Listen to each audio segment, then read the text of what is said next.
here for the City Council and Justice Forum, the Justice Charter Forum. Our coalition works to unite, promote, and empower our community. One of our focus areas is to provide a way for our community to be involved and making informed voting decisions. We do not endorse any political candidates. I'd also like to introduce Jeremy Lundy, who will be our moderator today. He is also a Westside Neighborhood Association's coalition leader. He's also a former San Antonio Public Library trustee. So I'd like to introduce Jeremy, so if you can give him a round of applause. Thank you. Thank you very much. Well, thank you all for being here, and let's just give a round of applause for all the candidates and everyone who showed up here today. Sometimes these events happen and people choose not to show up, so it's really great to see all the candidates here and the folks for the proposition here as well. I also want to recognize elected officials who are not on the ballot. So I think Manco Hernandez is our Edgewood School Board member, so I want to recognize him. And thank him for being here. And any other elected officials who are not on the ballot right now? Luis Gomez with Edgewood Diaz. Thank you both. I'm going to introduce the WANAC, the Westside Neighborhood Associations Coalition leaders neighborhood. If you are from President Los Puentes Neighborhood Association, Aggie, where's Aggie?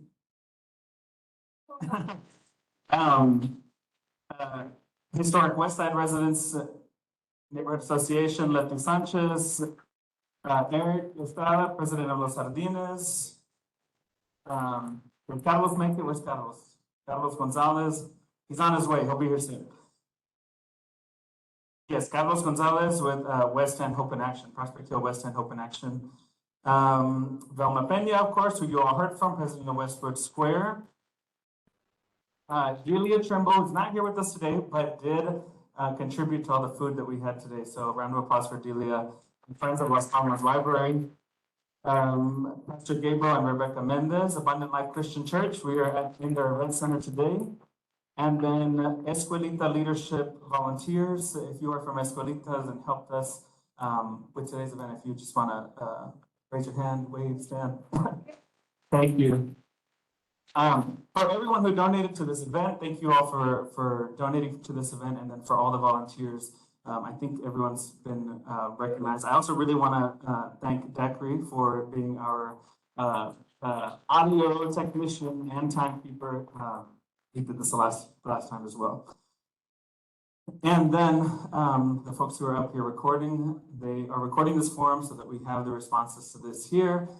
We also have Linda Bocanegra from Arizona Cafe bringing the table back there, and Jean Mark, who is doing voter registration. So you have until Thursday to update your voter registration or to get registered to vote. So visit him if you need to do that. Lulac Henry. And then I'm going to Gloria from Las Palmas. Oh, there you are. If I missed anyone, forgive me. I don't think I missed anyone else. Anyone else? Okay, Velma's watching. Yes. Yes. So today we're going to hear from the folks who are here on behalf of the Proposition A and candidates for City Council. With Act for SA, we have Ananda Thomas and Lisa Ost, and then I think Mr. Danny Diaz I saw somewhere. Oh, he's back there, right back there. So they'll be speaking to us about the proposition. We've got District 6 Councilwoman Melissa Cabello-Havrda up here, and Chris Baecker, here he is up here. And then from District 5, Rudy Lopez and Teri Castillo. Councilwoman. So I'm going to go over the ground rules. Is there anything I missed, Velma? No. Okay. I'm going to go over the ground rules. I want to just remind everyone, there are supporters here from many different campaigns. Please be very respectful and mindful of all of the candidates who are here and the folks here to speak on the charter, and also to all of the residents and community members here. This is not a debate. Please do not attack anybody. You know, we're trying to make sure that the community has answers to the questions that they have and that it's a respectful forum. This forum I moderated this the last time when it was the county judge race and the district attorney race, and it got a little out of hand on some of the questions. So we just want to make sure all of what you're asking is respectful to both the people who are here running for office or representing the charter, and to the people who are here as voters wanting to be informed. So please respect those things. It is an open mic. The mic is up here once. Well, I'll go through the rules here. So the candidates and the folks speaking on the charter will have 3 minutes each for an opening statement. We'll have 1 minute to answer each question posed by the audience.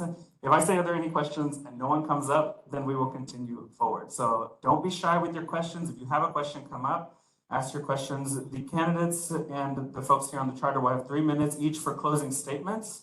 And we again ask, do not make personal attacks, do not rebut anything you heard in a previous statement. That's really important for this. This is not a debate.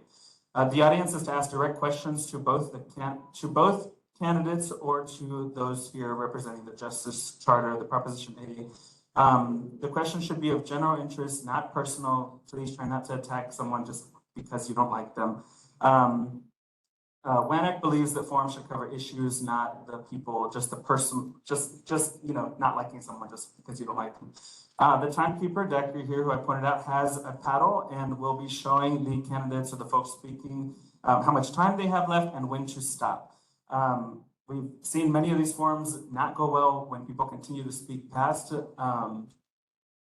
Yes, if you can, please silence your phone so that we can pay attention to the markers. Yes, we are going to, if we need to, turn off the mic if the candidate, just like that, continue speaking past. So please don't do that. We don't want to do that. But I told Teri I'm less likely to say it, so I want him to do it that way. There's no bias in there. Let me see. Yes, questions, folks that are coming up to ask questions. If the person right before you asked a question and the candidate or the folks up there chose not to answer that question, please don't ask the question again. They didn't answer your question. And that is on the candidates or the folks speaking, and that's their ability to respond. Let's see. Yes, we really want to make sure that the folks here, many of y'all have shirts on for candidates, or you represent a specific group or something. We really want community members who are here to get informed and have questions to be the ones to ask those questions. So if you're clearly here for a candidate, try to let the people who are residents here who really want to get their questions answered, ask those questions. That's what makes these things very helpful for them. If you're asking a question because you know something specifically about another candidate, that's probably not, so people who are here to have their questions answered, we want them to get their questions answered. That's, I think, most of the questions.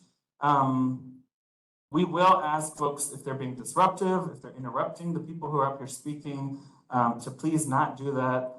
We will stop and then make sure that that's clear. Please be respectful of others' time when asking questions. That means don't ask 5-minute long questions. Ask the question that you're trying to get through. And then, like Velma said, this is not an endorsement forum. This is just a chance for folks to get their questions answered. Is there anything that I missed? Yeah, so it's one question. Please don't put 3 questions into one question. That's how we end up with those really long questions. I believe that's it. That is it. So we are going to get started with the folks who are here to speak in favor of the charter Proposition A, Charter Amendment. We are going to start with our 3 minutes, and then we will move on to question and answer. They're going together, so. Okay. We all start talking. Oh, it works. It's on, y'all. Is mine on? Yeah, it is. Cool. Thank you guys so much. First off, I want to thank everybody here for inviting us here to speak on an important issue. For generations, civic engagement has been one of the most impactful ways that we've brought change to our communities. And I want to be clear that that is what Proposition A is about, bringing transformative change through common sense, evidence-based, and compassionate solutions. to reduce the harmful effects of mass incarceration on our communities of color while still holding accountability for both individuals and officers. What's further is that most of these reforms that are on this proposition are something that have been in place for several years.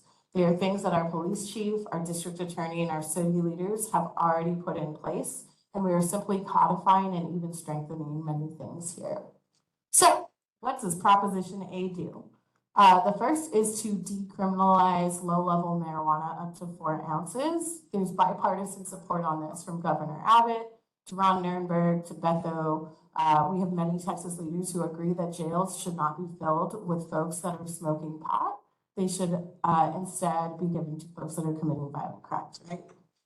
We know that from veterans to cancer patients to folks with chronic pain, that marijuana is a healthier, compassionate type of medicine, and we don't believe that we should be putting veterans and cancer patients in jails.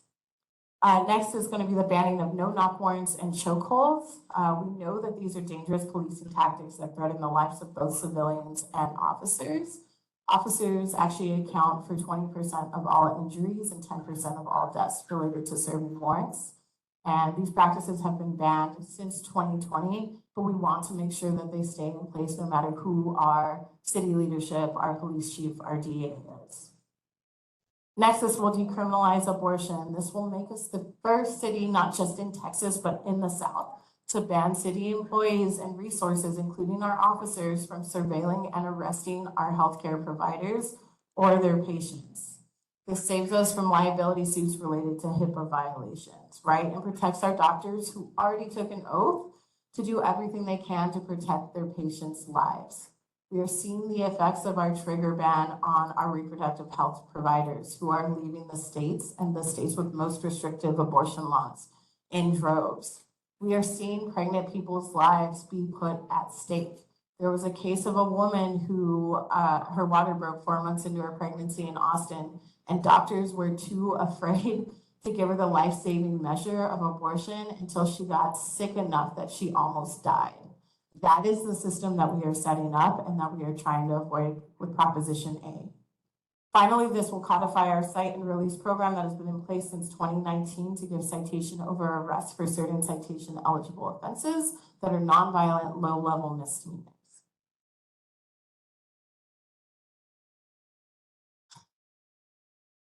Okay, thank you.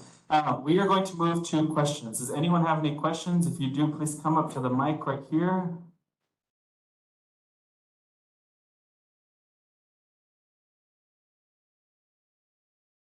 So for profit, my name is Eliazar Cisneros. When you say low-level violations, can you expand on what you mean by low-level violations? So these are mostly, for the most part, Class C misdemeanors. They are nonviolent. There are some Class B misdemeanors that are included. For instance, Class A, B, C marijuana offenses. So this can be things from driving with an expired license to low-level marijuana possession. Thank you. You can come forward. Before I ask my question, I just want to thank you all for the hard work of putting Prop A on the ballot. I know that it's really hard work. It takes a lot of organizing just to get it. And I've heard the criticisms from folks saying that it's, going to cause all these lawsuits, but I'm not worried about that. I'm coming here and speaking on behalf of a daughter who lost her 2 parents to deportation, which was like a life sentence, right? Right. For a crime that they committed back in the days, right? And so I'm just here to attest to just the realities, right, of our communities who grow up in poverty and are students. We just want to make sure we ask a question. Yeah, so my question is, do you have the support of community human rights organizations, organizations that work for immigrant rights to support this measure because of the trauma and the separation that kids have from being, maybe having someone deported for something small? Yes, yeah, sure, I can take it. Yeah, so we do have the support of Immigrant Legal Resource Center, ILRC.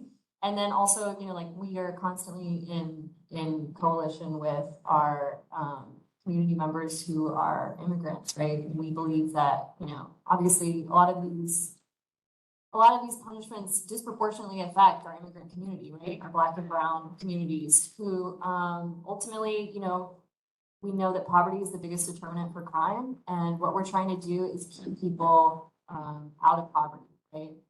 So one thing that I can say is that cite and release ultimately has like an 8% reoffending rate compared to anywhere from 20 to 60% reoffending rate when you get put through the carceral system. Do you want to add anything to that? Yeah, I mean, some other folks that we work with, so we've been endorsed, there's ILRC, there's SA Stands, which has been fighting for immigrant rights here for many years, the Bexar County Democratic Party, Planned Parenthood Texas folks.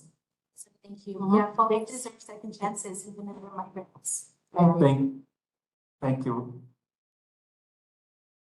Yes, can y'all hear all the way back there? Can y'all hear the speaker? Yes? Okay, good. Okay, next question, please.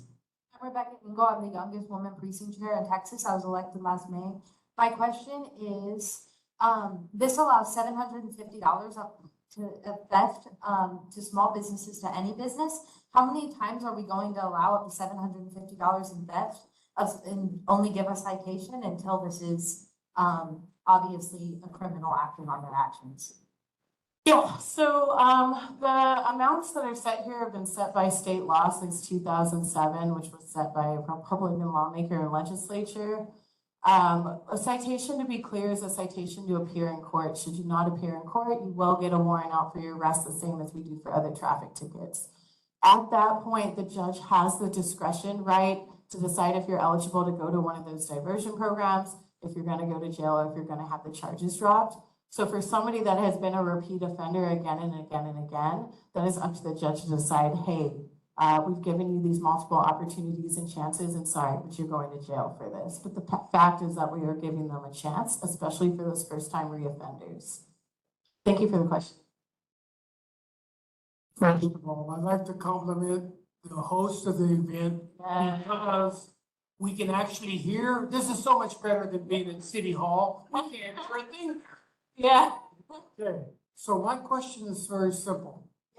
If I go and tag the dam at Elmendorf Lake and they arrest me, how much does it cost from the moment I get arrested, put into the car, taken down to the Frank Wayne Center, processed, put into the whole pattern? They put me in a van and take me over to Bexar County Jail, change my clothes, feed me. How much does it cost if I'm just saying F Trump on the side of the dam at Elmendorf Lake? What is the cost of an arrest versus giving me a ticket? Yeah, that's a good question. So we know that first off, officers spend anywhere from 3 to 4 hours, right, to book somebody in a jail. So you're paying for that officer time. There is the cost and time that it takes for them to be processed, to be put in jail. We know that there are lots of folks that have tickets, right? Traffic tickets or something for an expired license or something that is a low-level misdemeanor that can't afford bail and will literally be waiting weeks and weeks and weeks until they can have their court date. Because they cannot afford bail. Because they cannot afford the bail. And so we How know much does that. it cost?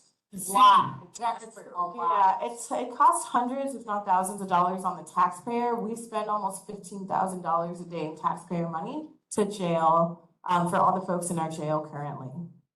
That's a lot of money. Thank you. Next question, sir. So, my name is Mike Corman. As a business owner, I see what's happening in California with the small businesses. A lot of the businesses closed because they can't keep in that loss of $750. In Texas, you got a lot of gun owners, including me, that are going to take matters into their own hands because if they come in, the law's not going to do anything. So you're going to see it different here in San Antonio and Texas with a lot of people have CHLs. And so what's going to happen when that starts becoming a problem? The business owners like me, I'm not going to put up with somebody coming in and grabbing whatever they want to and walking out. I'm not going to put up with it. Yeah, so we've had cite and release in place since 2019. And we have not seen any evidence that this has led to increased crime. We do know that precursors such as poverty, the after effects of the pandemic, right, the upcoming recession is what has led to this. So there's no evidence that this is going to lead to increased crime, but I think what you're talking about, this issue of like needing a fund for small businesses, that relief fund, whether this person has gone to jail or is going to a diversion program, our small businesses are still suffering. And I think that we should absolutely advocate for the $5 million we've already saved in booking costs alone from site and release, for part of that to go not just towards, right, to help folks out of poverty, but to our small businesses. We have a relief fund and a program for graffiti. There's no reason we shouldn't have one for low-level theft to help small businesses out. It almost sounds like an invite to them come and rip us off. It is, I mean, it is not an invite for anybody to come, and, yeah, probably. Yes, sir. First of all, I'd like to say that I see your blind compassion for the criminal, and that's okay with me. This is America, and you can have whatever you want to feel. I have a question for you. If you have items that are worth $750 in your house, and I go into your house and I take those items, how are you going to feel? Especially if they're heirlooms. I understand, sir. So, you know, no matter what happens here, there is still accountability for that person, right? They still have to face consequences. Going to a diversion program, if they are eligible, is similar to being on probation, right? You have fines, you have fees, you have classes you have to go to, you have to take time away from work. You cannot get another offense while you're in this diversion program. There is still accountability, but there is a chance on the back end that you will be less likely to reoffend because you have not been stuck in a carceral system and therefore poverty that is causing you to reoffend again. And it is compassionate. And I am okay with somebody going to a diversion program and hoping that they learn their lesson and don't rob from me again. Okay, but you didn't answer my question. We cannot answer a hypothetical. We'll see you at the next break-in. Thank you. We have time for one more question. Anyone else have a question, or we will move to the next candidates? Oh, yes. Okay. Any more questions before we move to closing remarks?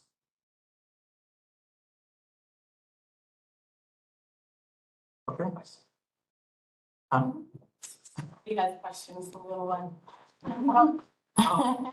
Okay. 3 more minutes. If there's no more questions, Yeah. do the question right now. Okay. Yeah, we can do the closing, and honestly, I think this is less. Cool. Alrighty, guys, so thank you so much. In conclusion, as we are grappling with the after effects of COVID, with serious hits to mental health, substance abuse, joblessness, and housing security, combined with a possible upcoming recession, it is imperative that now, more than ever, we are finding public safety solutions that are holistic, compassionate, and do not trap somebody in a system of poverty that often perpetuates crimes for folks who are taking desperate measures to survive. No veteran should be in jail for smoking pot rather than taking opioids for their chronic pain and PTSD. The same way that no mother should be in jail because she had to steal diapers to make sure that she should take care of her kids, right? Further, these are solutions that we know save public safety tax dollars. We've saved almost $5 million in booking costs, and those need to be reallocated into our community for mental health, for the fund to help mothers that are struggling to feed their children, towards small businesses for a relief fund. This is what Prop A is about. It is a true community solution, and there is nothing new about most of these reforms. Already, we are seeing reproductive health providers leave in droves from states with the most restrictive abortion bans, including Texas. These doctors do more than provide abortions. They do STD testing, family planning, birth control, and so much more. We cannot afford to lose our healthcare providers, and we must take steps to say no to this draconian system that is harming the health and well-being of our community. And that's what Prop A is standing up and saying, no, we do not feed into this system. No more no-knock warrants and chokeholds, which have already effectively been banned, but we know are putting officers and civilians in danger. For years now, low-level marijuana cases have been tossed out by the district attorney. Why are we requiring our officers to spend all those hours putting somebody in jail for something that is already going to be dismissed when we know that we need them to address the violent crimes in progress in our neighborhoods? It is time now for local leaders, for community members to make your voices heard on transformative, restorative, and common sense solutions for public safety, to make your voice heard on reproductive rights, to make your voice heard on protecting the thousands of healthcare workers who need protection in our city and our state, to make your voice heard on fighting deportations and protecting our communities of color that are over-policed and affected by mass incarceration. If these are things that you care about, then vote for Prop A. Thank you. Thank you.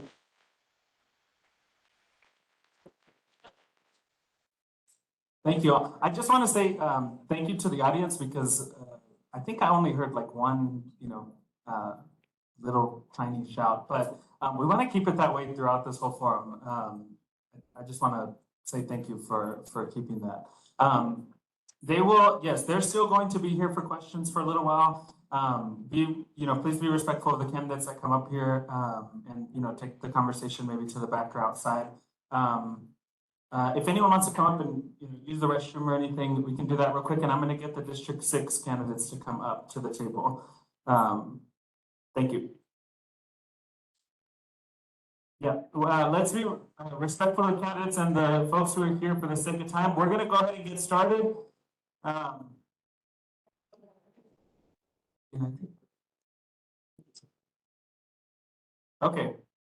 Okay, so up here with us today, we have District 6 candidate Chris Baecker, and District 6 Councilwoman Melissa Cabello-Havrda. We're going to get started with opening remarks. So please take your seats. We're going to get started here. Yes. The councilwoman will go first. So yes. Yeah. 3 minutes for opening statement. You hear me okay? Hi, how is everybody? It's good to see you tonight. Melissa Cabello-Havrda here. I have the honor and privilege of representing my home district, District 6, born and raised there. I'm going to talk a little bit about what I've done for you guys. The first time you run on promises, and I'll talk about that very briefly. But after that, you got to run on your record. So I'm really, really proud to say a lot of things we've done in our community. The big one is a promise I made years ago when I first ran for council, and it was changing the name of Old Highway 90 back to historic Old Highway 90. And I want to give a shout out to some of the guys in the back there that really kept that flame going. And that was a promise that I knew full well I was going to keep, and I felt very comfortable making. So I appreciate all the support in the room in changing the name back to Old Highway 90. So a lot of things we've done, I need notes because there's a lot of stuff, but one of the things I'm mainly proud of is I'm chair of our public safety committee, and we were allocated $26 million of ARPA money to spend on public safety. And I'm a disability attorney by trade, a lot of you know that, and I really focused on that all that $26 million is focused on mental health. Mental health is health. There's still very much a stigma, and mental health is also public safety. So it's something I'm really proud of. We got $26 million out into the nonprofits, into the community that's doing the real work, helping our mental health providers. Another thing we focused on, and I'm really proud of this one as well, we allocated over $2 million to help foster youth, specifically that's aging out of the foster care system. The city never spent a dime on foster youth before I came along, and I worked really, really hard to get that money in. And as we talked to the community and really heard from foster communities and everybody, wherever people were on the political spectrum, they really cared about our foster youth because they were there through no fault of their own, no choice that they made to put them in that position. So it's something we're really proud of as a community. We help fund the MACRI. I don't know if any of y'all are involved in the MACRI. I know a lot of you are. The Mexican American Institute that's coming up. We allocated $500,000 to get that seated, and we just learned, Councilman Castillo and I learned that they're going to be headquartered on District 5, there at Henry Cisneros' building. So that's going to be exciting. It's where they're going to get started, and I know it's only going to grow from there. Another thing we're really proud of is seeding a lot of money for the Westside, the Westside Educational Training Center. So many of you know that is a jewel in our community, and if you've seen it, if you haven't, go drive by it. It's gorgeous. It just opened up last week, And that's something that we really fought hard for as a council to make sure that we got that money for the Westside. This community deserves that beautiful building. And more than that, it's gonna really elevate all of us because of the educational opportunities and the community support. So I'll start by saying one of the things I'm also really proud of is I appointed Michael here to the Youth Commission, and now he's on the Edgewood School Board, and I'm pretty sure one of these days he's gonna be running our city. So I'm really proud to have been a really small part in elevating him up to that. Thank you. Thank you. Now we're gonna move on, 3 minutes for District 6 candidate Chris Baecker. Hello, my name is Chris Baecker. I'm an accountant by day, and for fun, I teach economics over at Northwest Vista College. I'm the proud father of 4 distinguished, well, they're not all teenage girls anymore. The oldest one just turned 20. I'm running for City Council District 6 to provide a voice against the raises in property taxes that seem to happen annually downtown, last year culminating in an 8% hike.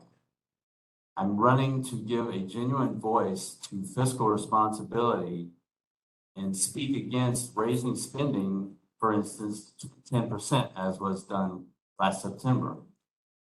I'm also running to stand up for property owners and small business owners against such things as the eminent domain that is currently an issue downtown right now. I see stuff like eminent domain as a natural extension of property taxes that just keep chipping away at property rights and property ownership and people's livelihoods. It's my goal that prosperity can happen naturally if the people are left free to associate with each other. I think you all and everybody knows better how to do that than someone in my position, the position that I'm running for. Thank you. Thank you. We are going to move to questions. Sorry, I'm sitting down here. I'm kidding. We're going to move to questions. If anyone has questions for the District 6 candidates, please come up to the mic.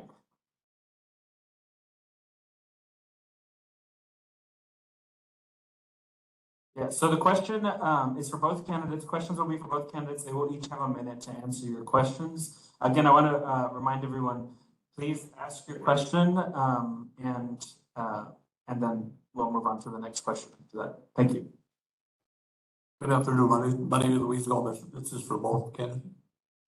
What will you do or how will you handle the contractors working on city streets, especially if they're working near or by a school district?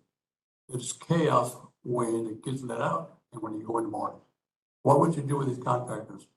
How you as a city council will handle the chaos that's going on now? Thank you. Thank you, sir.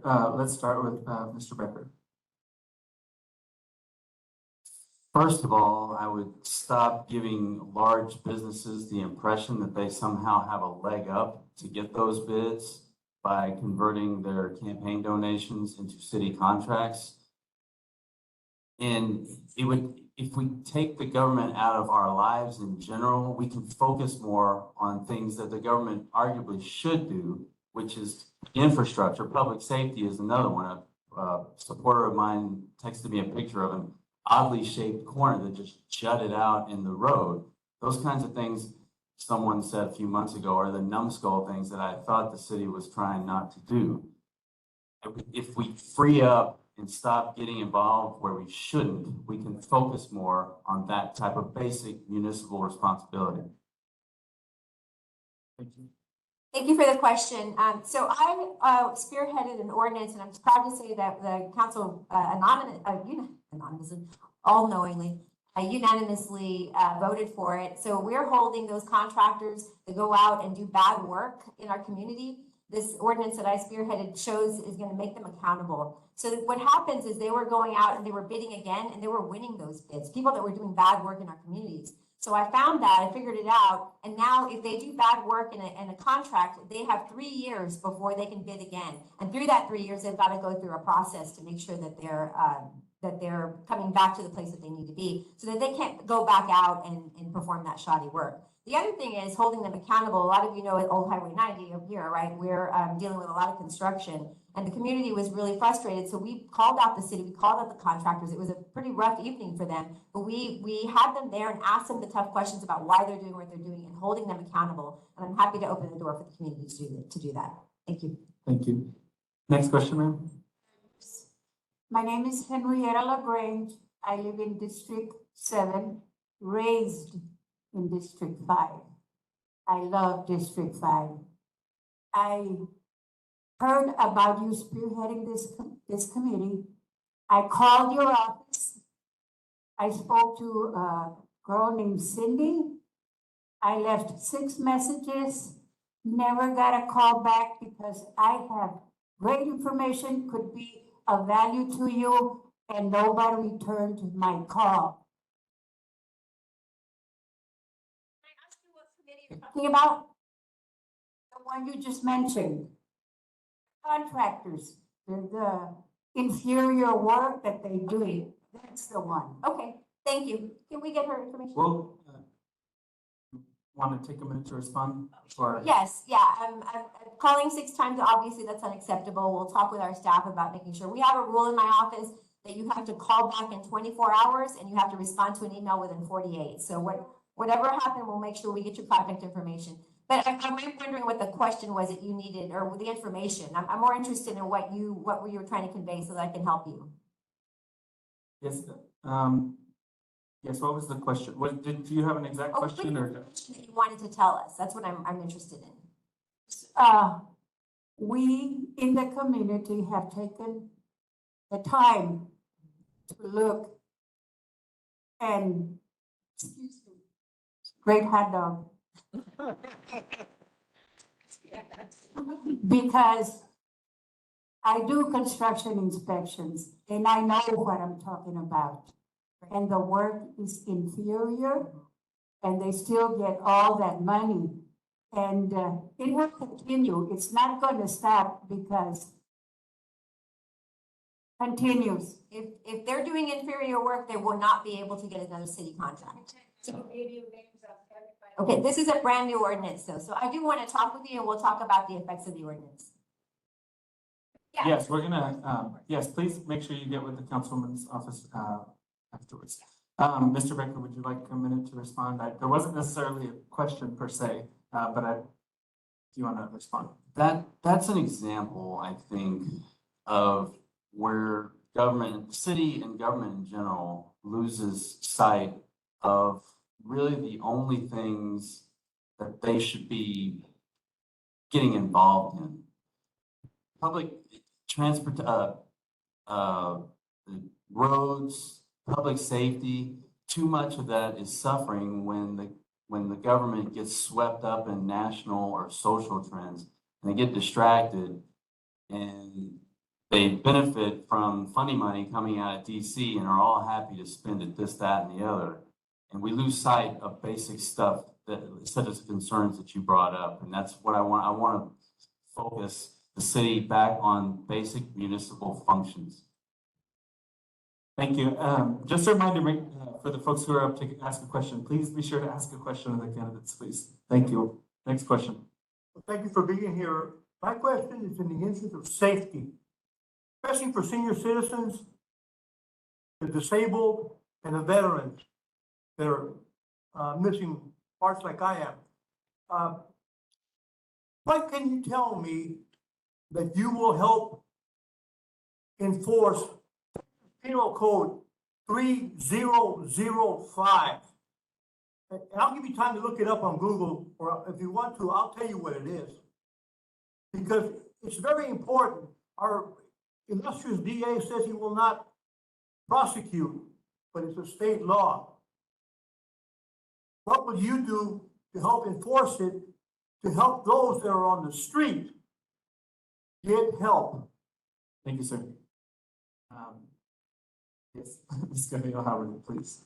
Thank you. I didn't get time to Google it, but I will tell you that I'm an officer of the court. I'm an attorney. And so any law that's on the books that I will enforce as I can, I feel very strongly about making sure that the laws that are on the books we enforce. I work really closely as chair of our public safety. The population that you just talked about is the exact population that I focus on, people with special needs, veterans, our first responders. I'm really proud of that. And so I'm not sure exactly what the one you're talking about, but any law that we're there to enforce. Want to come to the microphone? Texas Penal Code 3005 is a state law that says there'll be no camping in empty lots, under bridges, in culverts, and in empty houses. That's why we have fire, because people are camping out enough. I just thought I'd let you know what it is. Yeah, Look thank it you. up. Thank you. No, I believe you. So the, we do have a, do I get another, okay. We do have, right now what happens when we see encampments in our district, and we drive around, we have a proactive approach. We don't wait for people to call us. We go out and we see the communities. We work with our neighborhood housing services to make sure that these people are taken care of. You go and you offer that they have mental health issues or substance abuse. A lot of them are veterans. A lot of them are special people with special needs, making sure that they're taken care of. They offer services. They can go to Haven for Hope or another very worthy nonprofit.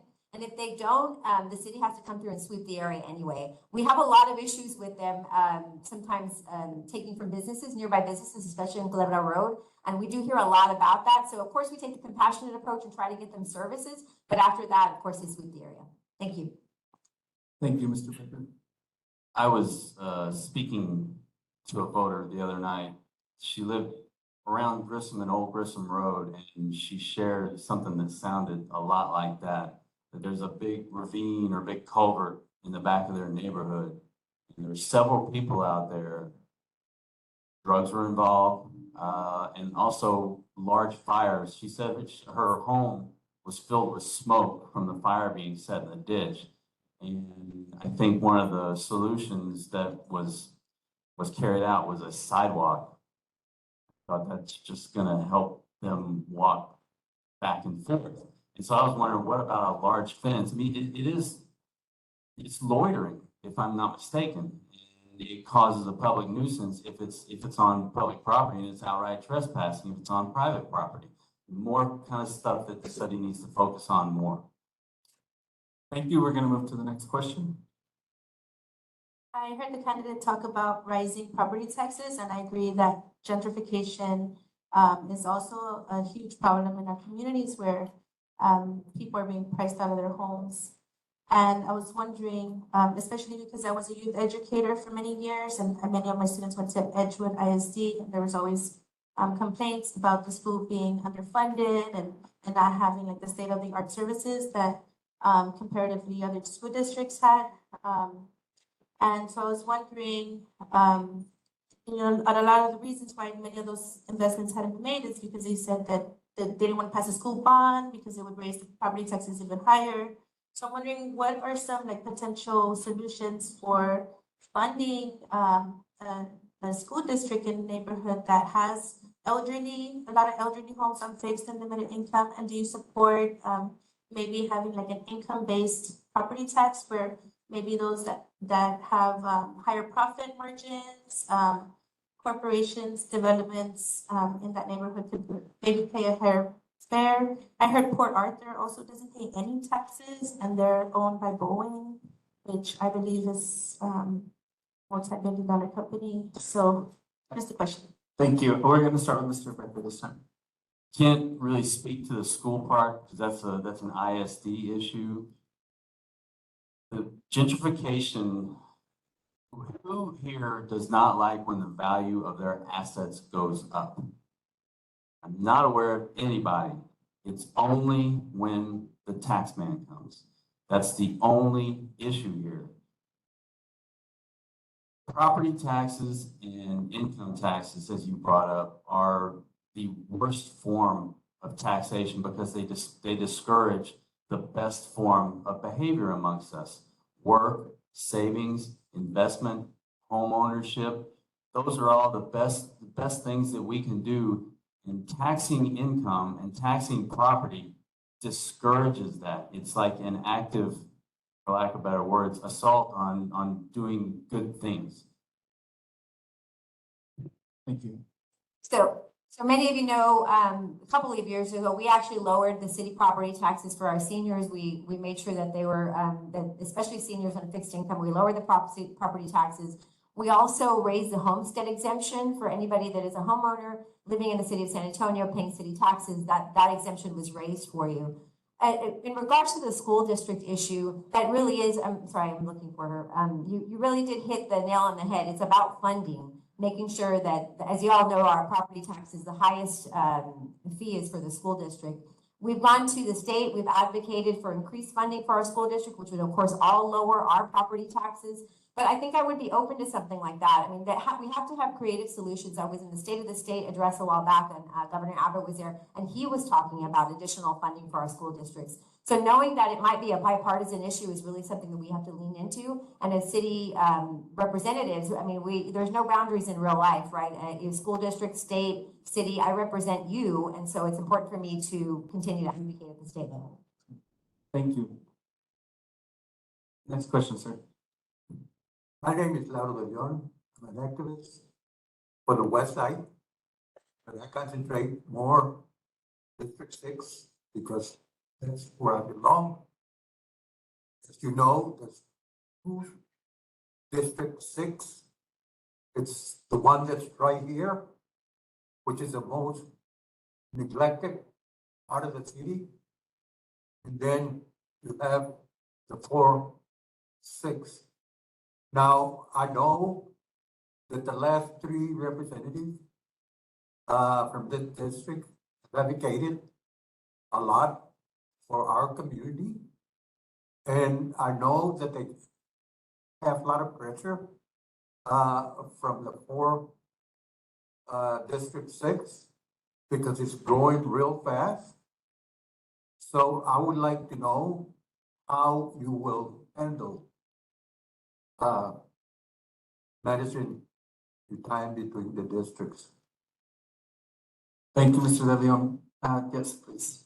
So that is one of the bigger challenges in representing District 6. We always talk about there's inside and outside 410, Alamo Ranch and then Edgewood. Those are the two, how diverse it gets in our district. I spend a lot of time in Edgewood, as you guys know. I know that this has been an underserved population for a long time. Westover Hills, Alamo Ranch, there's a lot of newer infrastructure. I get criticized a lot. Why do you spend so much time down there? They don't vote, which is an insult to both of us because that's not why I'm doing this job in the first place. And a lot of you know, we talked about the Westside, the Macri, all of the funding that we've pointed in this direction, even holding the contractors accountable on Old Highway 90. That's not something that, if you're worried about just the vote, you're doing, right? So it's really important to me to spend time here. I really feel strongly about this area. Y'all know that my mom went to Fox Tech, my dad went to Linear, and so this is part of where I grew up, and this is part of in my blood. And so I spend a lot of time here and focus on it. I don't get criticism from outside 410 for it, by the way. I get criticism from kind of political people. So they even though it's challenging, they do help each other. Thank you, Mr. Baecker. One of the first places I hit when I started campaigning was the near West Side and around Marbach and 410, that area. The stuff like the infrastructure and the roads should absolutely, I see all parts of District 6 equally as far as the people go, because we're all just people. I don't look at any of them differently because we're all just red-blooded Americans. So taking into consideration the stuff that a municipal government should focus on, I would focus on the roads and making sure there's smooth transportation around here. I would also I would get out of the way of let people transact with each other on a commercial basis. I've seen a lot of good neighbors down here. It's very cordial. I think there's too much allocation of certain funds that just don't go to infrastructure. That I think it puts a wet blanket on that kind of activity. Thank you. Next question, please. Slow low. Hi, y'all. My name's Antonia, and this question is for both candidates. But are you for or against Prop A? I'm against Prop A. I'll tell you, I feel very strongly about women's reproductive rights. I feel very strongly about the no-knock and chokehold warrants, and that we shouldn't be doing those. When I went out to the community and started talking to them about the prop and didn't have a preset notion, what I heard back was what y'all were talking about here today, theft and graffiti. And I think Ananda did a good job today of talking about those things, but there's just too many things that are unknown. And it's just because it's a package deal, and I would like to separate out, if I could, you know, the women's reproductive rights and the other, the chokehold and no-knock warrants. But theft and graffiti, I've heard from too many business owners, some here tonight, too many neighborhoods that are talking about how it's going to negatively impact their neighborhoods. So I'm a representative of the community, and so for that, I have to be against it. Thank you. Thank you. Oh, I'm sorry. Do I have 15 seconds? Yes. I just want to talk real quick about, what we didn't talk about here was removing officer discretion. That's another reason why it's really hard for me. I practice criminal law, and if I couldn't go in and argue that the officer made a bad call, my client sometimes is out of luck. So I think it's important that we mention that. Thank you. I would agree with the councilman as far as bundling all these actions together. I don't think that was a good idea. I'm firmly against Prop A, and we hear about the theft up to $750. Keep the clapping down. Let's let the candidate finish. Thank We you. hear about the theft up to $750. That's what we see. We hear about the prosecutorial savings, but when we condone theft, which is an aggression against somebody else, people out there that might be working on the newest product in their garage, and maybe they want to take it to market, they look out and they see that this is condoned, and they think, should I give up my job and risk everything I have to take a flyer on this new product that I have an idea for? They don't. We're all the poorer for it because we have fewer products, less quality, and we're still paying higher prices. So there's the unseen to think about as well. Thank you. Next question. Hello, I'm Kayla Miranda. I'm a health and justice organizer here in the Westside. I do live in District 5, but as we all know, it takes 6 votes on city council to pass anything. So it is extremely important for everyone to pay attention to who the candidates are. I want to talk about District 6 and the renter profiles. There's 62,000 renters in District 6, and over 50% of them are cost burdened. There is a wage gap between homeowners the average homeowner having a $70,000 a year income, while a renter has a $45,000 a year income. So what are you planning on doing to support the renters in your district and in all of San Antonio? Thank you. Yes, would you repeat the question, just the question portion? What are you planning to do to support your renters in your district and for all of San Antonio? We'll start with Mr. Baecker this time. Excuse me, I have been a landlord. I've also been a renter. I'm sure a lot of folks have been renters too. When you see your rent, you assume that there's no property taxes involved, but they're in there. They factor into the cost of renting. Taking away the flexibility of between renter and landlord is not a way I would go. The policies that come down not only from City Hall, but from Washington, D.C. are the ones that cause the spike in rent and housing costs. And it's because the government gets too involved in things, too involved trying to help. And I would try to dial that back because I let people deal amongst themselves instead of thinking that I know how best to have them deal with each other. Thank you. Next question, sir. Oh, I'm sorry. Please go ahead. Well, many of you know, especially those of you involved, that we passed the Renters Bill of Rights a while back. And really looking at focusing on helping renters. I disagree that renters need advocates. They need people out there that are helping them. And a lot of people discount them because they think they're not paying property taxes or because they're not a permanent fixture in the community. And they are. I've gone out, I took the Chief McManus out to a community, an apartment community in our district that was really run down. We found out a lot of the policies that they were, that they had out there were working against communities, working against renters. And it's a lot of what spurred on the Renters Bill of Rights and a lot of the work that our nonprofits are doing out there to help them. So continuing to fund those nonprofits, the delegate agencies, and of course, making sure that renters know their rights and their, and how they can execute when they're being wronged, then it's really important to me to do that. Thank you, and my apologies. Next question, sir. Okay, thank you so much for having this forum. My name is Reverend Lewis. And this is my wife Valerie. She's part of our church's social justice ministry, as I am. Our church is right here at 111 Hobart Street, and we partner with Las Sardinas Neighborhood Associations and Abundant Life, a church, to do some things in the community. I don't know the gentleman who's a prospective candidate for the office, but I do know Miss Melissa. We do know that from our church perspective, when we have community events, when we try to bring awareness to things like housing and things like that, Miss Melissa is there. So I want to just, first of all, thank you for that. We applaud you for those things. And I'm going to just share this flyer, then I'll have my point and I'll get out of the way. Yes, we want to be respectful. You can ask your questions, sir. Okay, so that was just my opening point. Okay, so we partner with Las Sardinas Neighborhood Association as part of our social justice ministry. Macedonia Church on Saturday, June 10th, is having another deal forum for domestic violence and gun safety. We've been seeing this all on the news.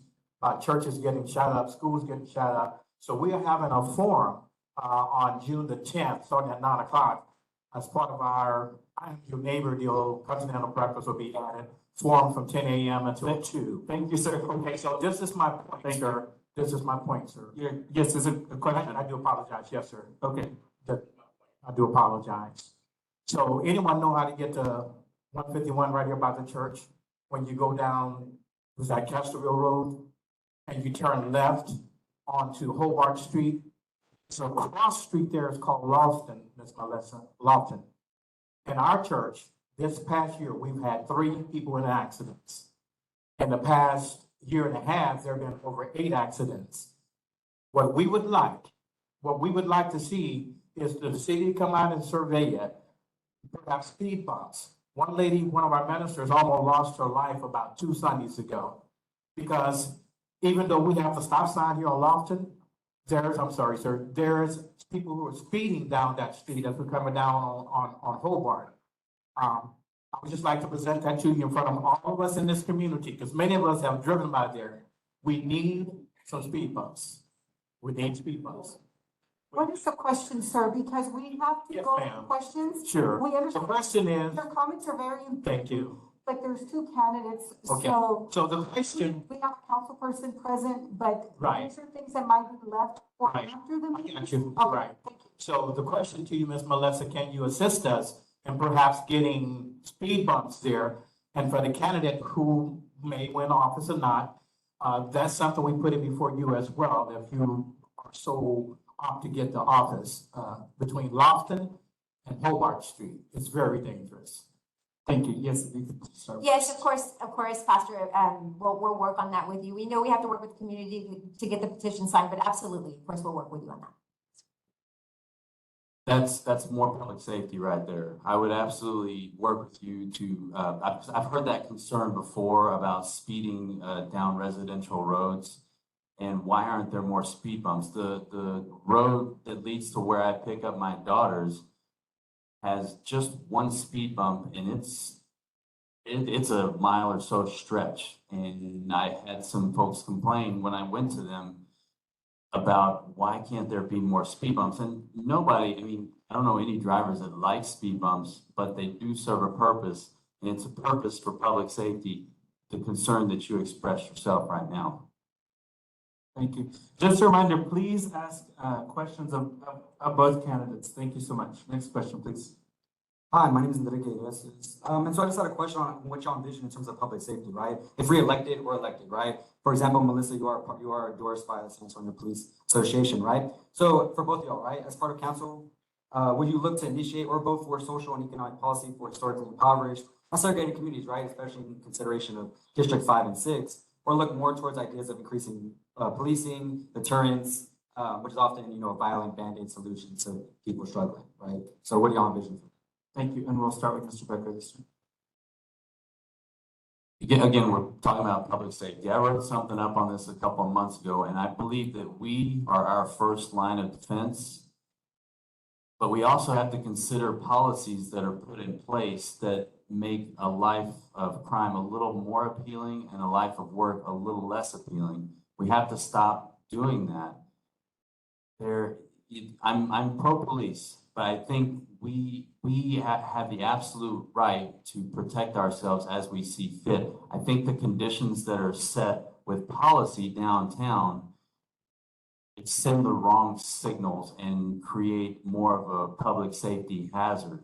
And like I said, I see everybody equally, and I would just assume everybody be taxed the same low level and lightly regulated so we can prosper. And the more we prosper, the less we're stealing from each other, the less we're shooting each other, and the less we're vandalizing each other's property. Thank you. Thank you. I see public safety as a comprehensive plan. It absolutely involves policing, but for us, it has to be comprehensive and going out into the community and asking people what they're seeing, not just pretending to know what they think public safety is. I mentioned earlier, mental health, right? We need to look at before the 911 call. That's already in some cases too late. So we're working on mental health. For me, it's even lighting. It seems like it's not that big a deal, but lighting is one of the biggest deterrents to crime. So making sure we have a comprehensive lighting plan. I know districts 5 and 6 have been working on this for a long time, and I'm grateful to be able to partner with a lot of our colleagues on doing that. But it has to be more of a comprehensive plan that's looking far, far, far before the 911 call. For me, mental health is one of the main factors. Thank you. Thank you. This will be our last question for the District 6 candidates. If you have more questions after your question, if you have more questions for them, I believe they'll be around to answer questions for you. And then we'll move to closing statements in just a second. Please go ahead with your question. I guess this is a two-part question regarding ACS just down the road. I think if we can, just keep it to one question. Well, it actually interplays because I have an animal hospital here in San Antonio. And the failure of the city not to address the problem that we have right now with one of our residents in this part of San Antonio being mauled to death, Mr. Nájera, is a reflection of the incompetence of our city and the ACS, including the bond that we passed of $1.2 billion that included. We want to make sure we get questions. I will get to it, sir. You have to give me the information to residents to understand where I'm going to. So the fact that we have ACS failing to provide safety to the residents, to the children who are walking down the streets of our neighborhoods, the fact that we have reported incidents with the actual owner of these dogs and they were ignored. You sit on the safety commission, ma'am. Most other individuals in the city council also sit in that safety commission. We are ignoring the reality that we have failed our residents. We have failed to bring in the consulting situation of other professionals in the animal industry. Not one professional veterinarian in this city was asked to be a part of the bond. How in your good conscience or anyone on city council feel that you're properly doing your job for a $1.2 billion bond and you did not reach out to these professionals for their comments? What is the question? The comment is, will anybody be held responsible? Will Mr. Sims be fired? Because when you go and fire police officers, you also have people in city departments that need to be fired because we have a major lawsuit. Those are long points. Please, what are you going to do about animal control service? And we need to find out what the question is. Or control service. Cabello-Havrda. I appreciate the question. Of course, we talked very recently on animal care services, and it is absolutely a problem. I chair our public safety committee, and for years, I've brought animal care services to public safety, talking and pushing. There's been a number of us, one of us sitting in this room too, that have been pushing animal care services to be more responsible, to talk about city employees, so I have to digress there, talk about city employees not doing their job. They're very understaffed, they're overworked. We have a District 6 animal care officer just dedicated to District 6, and that's so much turnover because of the overwork. So we can't blame the city employees. They're doing the best that they can. It's a policy issue, and there we agree. And so we're pushing for that. We have part of the bond is an animal care hospital, and we did talk to veterinarians because it wasn't, I did talk to veterinarians. I'm sorry, let me just say, we want to make sure this forum has stayed, there has not been interruptions of candidates while they're speaking. We want to keep it that way. I will go ahead and please ask Ms. Cabello-Havrda to finish answering, and then we will move to Mr. Baecker. Well, I just want to make the point that I did talk to veterinarians and many community members. I've been out there. Just because it doesn't happen officially or you don't see it on social media doesn't mean it's not happening. So we did a lot of work to make sure that they're getting better, and we'll continue to do that work. Thank you. Thank you. I agree with the councilwoman that it is a matter of policy. There was a CCR proposed a little over a year ago that would seek strategies to reduce the euthanization of dogs designated as aggressive and dangerous. There's an issue at ACS where they slap an aggressive designation on a dog as soon as it comes in, which is understandable because he's probably mad. But what I've heard, I have a couple of animal activists in my ear talking to me all the time. And the concern is that those dogs are never reevaluated because they may just have been mad coming in. Some of them are not mad in general. The ones that are, I love my dog, but I love my daughters more and I love humans more. And I'm not sure making it possible for them to be released out back out into the community is the right decision. Thank you. We started the other way for opening statements. So if Mr. Baecker, you want to go ahead and give your 3-minute closing statements, and then we will move to Ms. Cabello-Havrda. First of all, happy Palm Sunday, happy Easter coming up. I forgot that in my opening. When a person has this bright idea that I mentioned earlier for let's just call it the next best widget or service, they feel so confident in it that they go and open up a business. They take a risk to go and open up a business because they have to compete with other people who are offering that service. And they only succeed and they only get more funding if they succeed. Government, by its very nature, is not built to be effective because it'll never go out of business, has no competition, and we all know how it relies on its how it gets financing. It relies on forcing us, making sure that we pay our taxes. That's why I think it's best that almost everything except basic public goods are handled by the government. The roads, public safety, the aggressive dog situation. We also shouldn't be letting business owners know that their livelihood and their property is under threat of eminent domain if another entity comes along and needs their spot to make their operation financially viable. Doesn't matter if it's a nonprofit. If they need it to be financially viable, that is wholly unacceptable that they should have that fear hanging over them. We have to respect these people more. And the city struggles enough handling public goods and public services, basic municipal functions. We need to get out of the business of things that we all can handle on our own and do quite well. And when we do it, we prosper, and then the city will naturally get an inflow and they can perhaps maybe tinker with some of these projects. Thank you. Thank you. Thank you. I close by saying that how much I think you all know how much I love this community. I mentioned I'm born and raised here, of course, raising my children here. This has been the greatest privilege of my life to represent this community that raised me. A lot of people will ask me why I ran for District 6 in the first place, or ran for council at all. And I'll tell you a story of when I was a kid walking along with my grandfather. He lived in Culebra Park. I don't know if any of you remember, live in Culebra Park. And we were walking along the street. He was walking on the street I was walking in the grass, and I remember kicking at the grass and looking up at him and asking, why don't you have sidewalks in your neighborhood? And my grandfather looked down at me and he said, no les importa, mija. And that would, even as a little girl, spark something in me that led me to become a special needs attorney and advocate and fight for the disabled. And it led me to run for council. And it's that spark that sits with me every day, that spark that my grandfather, who was not formally educated, didn't speak English, lived in what people would call an impoverished community. He did not think that government was for him. Every day I'm making choices in my life, in my own life, but especially as my representation of my community, that's what I remember.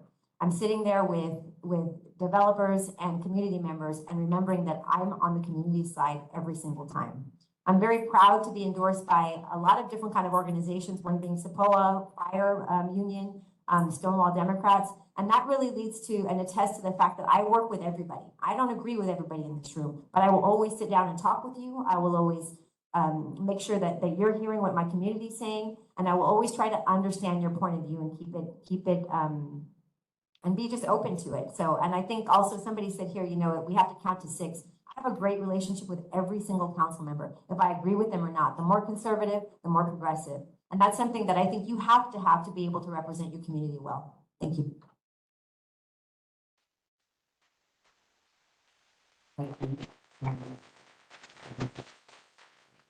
Thank you. We are going to take a couple of minutes and then Mr. Diaz will come up to discuss the charter amendment, Proposition 8. Thank you. He's the president of the San Antonio Police Officers Association. If everyone can take a seat, we're going to get started here with the opening statement for Mr. Diaz. Almost said if you don't register to vote, register, but okay, we're going to get started here. I'm going to give Mr. Diaz, just like the folks before, 3 minutes opening statement, 1 minute responses to questions, and then 3 minute closing statement. We're going to get started here. If you want to go ahead and get started with your 3 minute opening statement. Awesome. Thank you very much for having me today. My name is Danny Diaz. I'm the president of the San Antonio Police Officer Association, and I grew up about 6 blocks from here. So this is home to me, right? Give you a little bit about myself. In my 31 years on the department, I spent the last 22 years on your SWAT team. For the last 2 years, I've represented this association. So I have an idea and know pretty much everything that goes on in this community, and it doesn't matter what part of town that we're in. I'm here today to talk to you about this Proposition 8 charter. I'm here to tell you it's a detriment to the community. This is the reason why. What they're looking at is pretty much going against what we were taught as children. Don't lie, don't cheat, don't steal. One of the things that they're doing here is allowing for individuals to steal up to $750 from convenience stores, up to $750 from restaurants. And here's the issue: who's going to make them whole, right? The restaurant owner is the one that's going to have to pay for this. There is no way that they can make that individual whole. Now, Ananda mentioned earlier that they're codifying all of this. They're not codifying it, they're expanding it, because now they added graffiti to it. Does everybody know, and the question was earlier, how much does it cost for an officer to go through all of that? Well, we're on salary, so it's part of our job. But how much does it cost a business owner to have to take down all that graffiti that's sprayed on his wall? I will tell you that is up to the city to decide. If it is a sidewalk, a side of a highway, any type of commercial area, it's $4 a square foot. Some of the houses here are right around 800 square feet, right? At $4 a square foot, $2,500, that's 625 square feet that they could tag up and not get in trouble with just a citation or a verbal warning. Now, if it's a citation, they mentioned earlier, oh, they're going to go through all these programs. It's for first offenders. Well, if they go through these community service programs, there will never be a first offender to be able to arrest on a warrant. Currently, the way cite and release is right now, especially with marijuana cases, no one has been convicted of any of those small amounts of marijuana. When it started 4.5 years ago, it was 0.25 grams. Now it's up to 4 ounces that the DA is allowing this to happen. They're not getting put in jail and they are not being fined. So there are no first-time offenders with that, right? It is very difficult. As far as the way that this proposition was done, people were asked, hey, do you want to sign this petition to legalize marijuana or legalize abortion?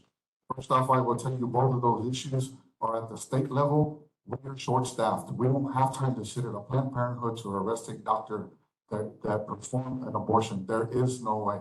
We cannot do that. What I'm asking you today is to please vote against Proposition 8. We're gonna go ahead and get started with questions. I want to remind you all, please ask a question if you are coming up, and please do not use the mic to spend all the time just on comments. We want to ask questions to be mindful of everyone in the audience as well as Mr. Diaz. Hi, a little bit too short. My one question is, I always hear talk about community policing, but yet our safe officers, we don't have enough of them.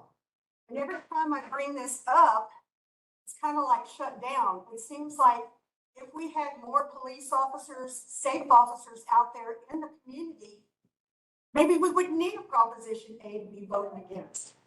Because these safe officers have built a relationship with the community. And I wish that you, as the president, would push for more of them in the city, because I think that would really help us. And that's my comment. Thank you. Do you have a question, Karen, or just? Well, I can answer that, and I know where the question comes. So here's what I've done is, and I've mentioned this to City Hall constantly, it constantly compares to the city of Dallas. Dallas has 3,000 officers. On paper, we have 2,500, but actually in boots, we got about 2,300. Now, when I started, all we had was Chronic Lake, not the highway. Now it goes past 1604. We're running up against Blanco County, 211, and then China Grove on the east side, right? We don't have enough officers, period, in the city, much less to do more. So I am constantly asking City Hall for more officers, right? To be able to put safe officers. The biggest problem we have now, since we're short-staffed, when I first came on in 91, we had the opportunity to sit and talk to people. We can't do that anymore. We're going call to call to call. And that's the problem. There is no dialogue. If I can't talk to you, you have no idea what I'm thinking or doing. And if you can't talk to me, I don't know either. The only way I know is to get this association out in the community to do exactly that. And that's what we're doing. Thank you. Encourage them to hire more police officers for the safe unit. Who would we have to talk to? We have, I guess, one more person behind Ms. Spears. So I guess go ahead, if you can go ahead and answer that question. So that's going to fall on your city managers and your council people. Thank you. Next question, please. People kind of run through, if I'm a store owner and I see someone stealing something from my store and it's under $750, what can I do as a store owner to that person if Prop A goes through? Thank you. So if it goes through as a store owner, you're still bound by the laws of the state of Texas. So you will not be able to retaliate. Basically what's happening here is we're breaking what we were all taught as kids. They're allowing the cheat, and we were grown up and raised not to cheat or steal, right? That's it. As a business owner, the only thing that you can do is take them to civil court. But even at that, now that is having you raise more money because now you got to pay for an attorney to go through that. That's what we're saying. Voting for this is a detriment to this community. You have to vote against it. Por favor, que voten en contra de esta proposición. Just to follow that up, so if I go into Academy and see that nice little pistol there for $350, I'm just okay to put that in my pocket and leave under Prop A. Then I write you a ticket, and if you give me a library card, but it has his name on it, the warrant's gonna come out for him later. How are we supposed to know that? And that's one of the issues that's on that proposition. Thank you. Do we have more questions for Mr. Diaz? Go ahead. Hi, my name's Antonia. So I just wanted to kind of comment on or ask a question about the point on citing release. So like mentioned earlier, it's already been in play. Officers already do citing release, and like data shows from the city of San Antonio that saves the police department $5 million. People who do citing release do not commit the same crimes over and over. So what is the difference between those who Or what's in place now and what's gonna happen, because essentially it's already the same besides graffiti. Well, first off, currently it's up to officer discretion. You're taking away officer discretion by putting this proposition in place. That's one. Number two, Ananda mentioned earlier, we saved $5 million. Where is that $5 million? There's a lot of nonprofit organizations in here that should have received that money if we've already saved it. It's not that they're saving money, they have it in their pocket. It's that they were already in the red, right? That's the problem. So as far as sign and release is concerned, that data does not jive because the numbers that they have in place, there is none. There's only a quarter of the people that have gone through that, it's like community service, right? On those sign and release. How do we know they haven't gone back to do any more crimes? 3/4 of it are still out and didn't do it. So you can look at it both ways. A quarter of it's going into these programs, but 3/4 of them aren't. They're still out committing crimes. Thank you. Next question, please. I know part of the Prop A is getting a justice director for the city. Can you explain y'all's opposition to a justice director in terms of holding policing in San Antonio accountable for what they do, even with, the police, having every year a larger piece of the budget of San Antonio, and, there's not really good data that ever suggests that policing actually is what supports, healthy and thriving communities. So can you explain y'all's opposition to the justice director charter and taking accountability? So as far as the justice director concerned, the way they listed their job description, we already have one. Her name is Maria Villagomez. She's our deputy assistant city manager. I learned in college, you don't duplicate 2 administrative positions. If we already have one, why would you do it now? Secondly, as far as the next part of your question was, besides the justice director, could you remind me real quick? Yeah, just explaining your opposition to the role of the justice director, just remember holding policing accountable for what they do. I just remembered, here's the thing. If you're having a heart condition, would you want me to do heart surgery on you when I've never done it before? Part of the idea is, in the proposition, is that the individual that is chosen for this position did not have any law enforcement experience, nor have donated any money to any law enforcement agency. So if they have no idea how to do the job, how do they know what it is that we need, much less how to help people? Can't do that. Thank you. Yeah, but you don't need a lawyer or a cop to tell you how to create healthy communities. So that's why I understand that the director does not need to be someone with law enforcement background. Sir, I didn't do the petition, they did, and that's the way it's written in. I'm saying that I don't understand your opposition to someone that has a background in law, or criminal background, whatever y'all do, criminal law, whatever. Why not have someone that actually understands how to create sustainable infrastructure and healthy communities? Because you asked me about safety. If you don't know how to do a job as far as safety is concerned, why would you want them? Thank you. Next question, please. A question. My neighbor, got broken into and she got home and there were some kids in her bedroom and they were going through everything. They took everything electronic, and money and everything they could. If she had a gun and she would shoot them, would she be liable? No, ma'am, because they are inside her house. She is protecting. So what's the difference between that and me going into Walgreens and stealing from them and they can't stop me? This proposition right here. Proposition. They already closed CBS on San Pedro. Yes, ma'am. Because they were stealing so much. So what is happening now to all the Walgreens and CVS? So that's what I'm saying. If this proposition passes, that's what's gonna happen here. Same thing that happened in Portland, same thing that happened in Seattle, and the same thing that's happening in Austin, That's Texas. terrible. We need to go against it. Yes, ma'am. Thank you. Next question, please. Hi, Danny. So speaking about healthy communities, so to be clear, very crystal clear, like what happened in Portland where they have the same type of charter that passed. I could lose my Walmart if this charter passes, right? So instead of living 1 mile away from Walmart and the Walmart shuts down because everyone's smashing and grabbing, it ends up being 20 miles away outside the city limits. Is that a correct statement? That's correct, sir. Thank you. Thank you. Next question.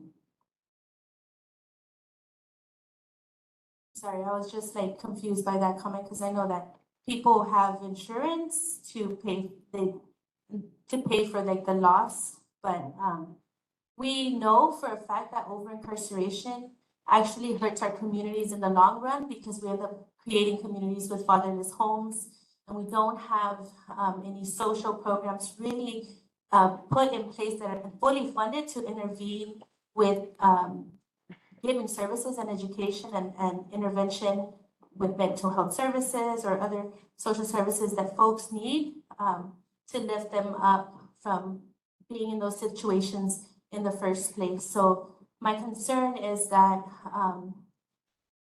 Prop A offers an opportunity to provide like community-based intervention and alternatives to incarceration, which are really important. And if there's a way that we could have city council or our government fund these other programs, I think that would be the solution versus just like sending people to jail where they're just like super bored, overcrowded, and there's really not a lesson.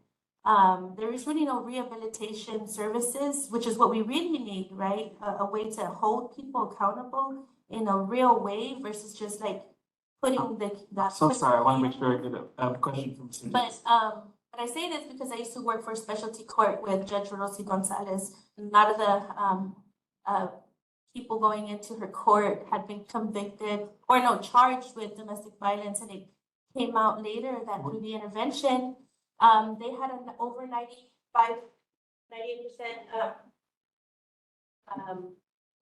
What is the question, ma'am? Again, I'm sorry, because we have two more behind you. They didn't reoffend anymore, and they got the help that they needed, and they were able to go back home to their families without a charge, without a felony. Right, so there's situations where people need the social safety and services. I'm wondering if you could just speak to that and maybe if there's something that you're doing as a police department to train your officers to instead of take them to divert them and. We have two more people behind you, ma'am, so you need to wrap it up. Man, one thing that people have forgotten is we have taken an oath to uphold a law that is in place currently that are done by the state. Wow. Yeah, we just need to let Mr. Diaz finish. That being said, ma'am, that being said, if I may, you're 100% right. We should be helping people. But here's the thing, when they are constantly going and stealing from all these good people in here, how does that make it right? Understand that what we are doing as officers, it's a job. It's not personal. We are doing the job, the oath that we took, and that's it. These issues need to be done. That's it. All of these things happening, and we were not allowed to do anything about it, period. Because we would be legally liable. Whereas when someone breaks into your house, it is your private property, and you are able to defend yourself. And that is a huge difference.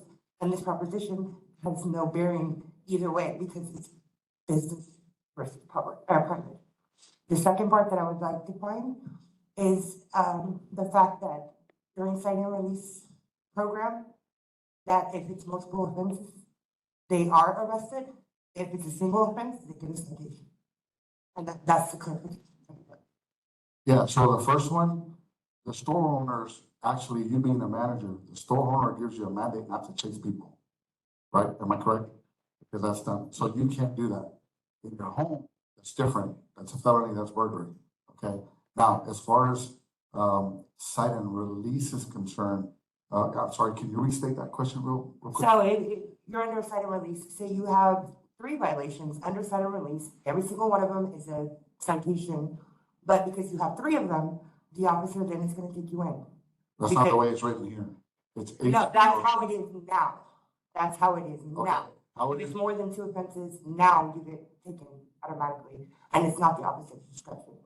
And I also, just the data that I looked at through the cite and release program, disproportionately affected Black and brown individuals on the officer's discretion of cite and release.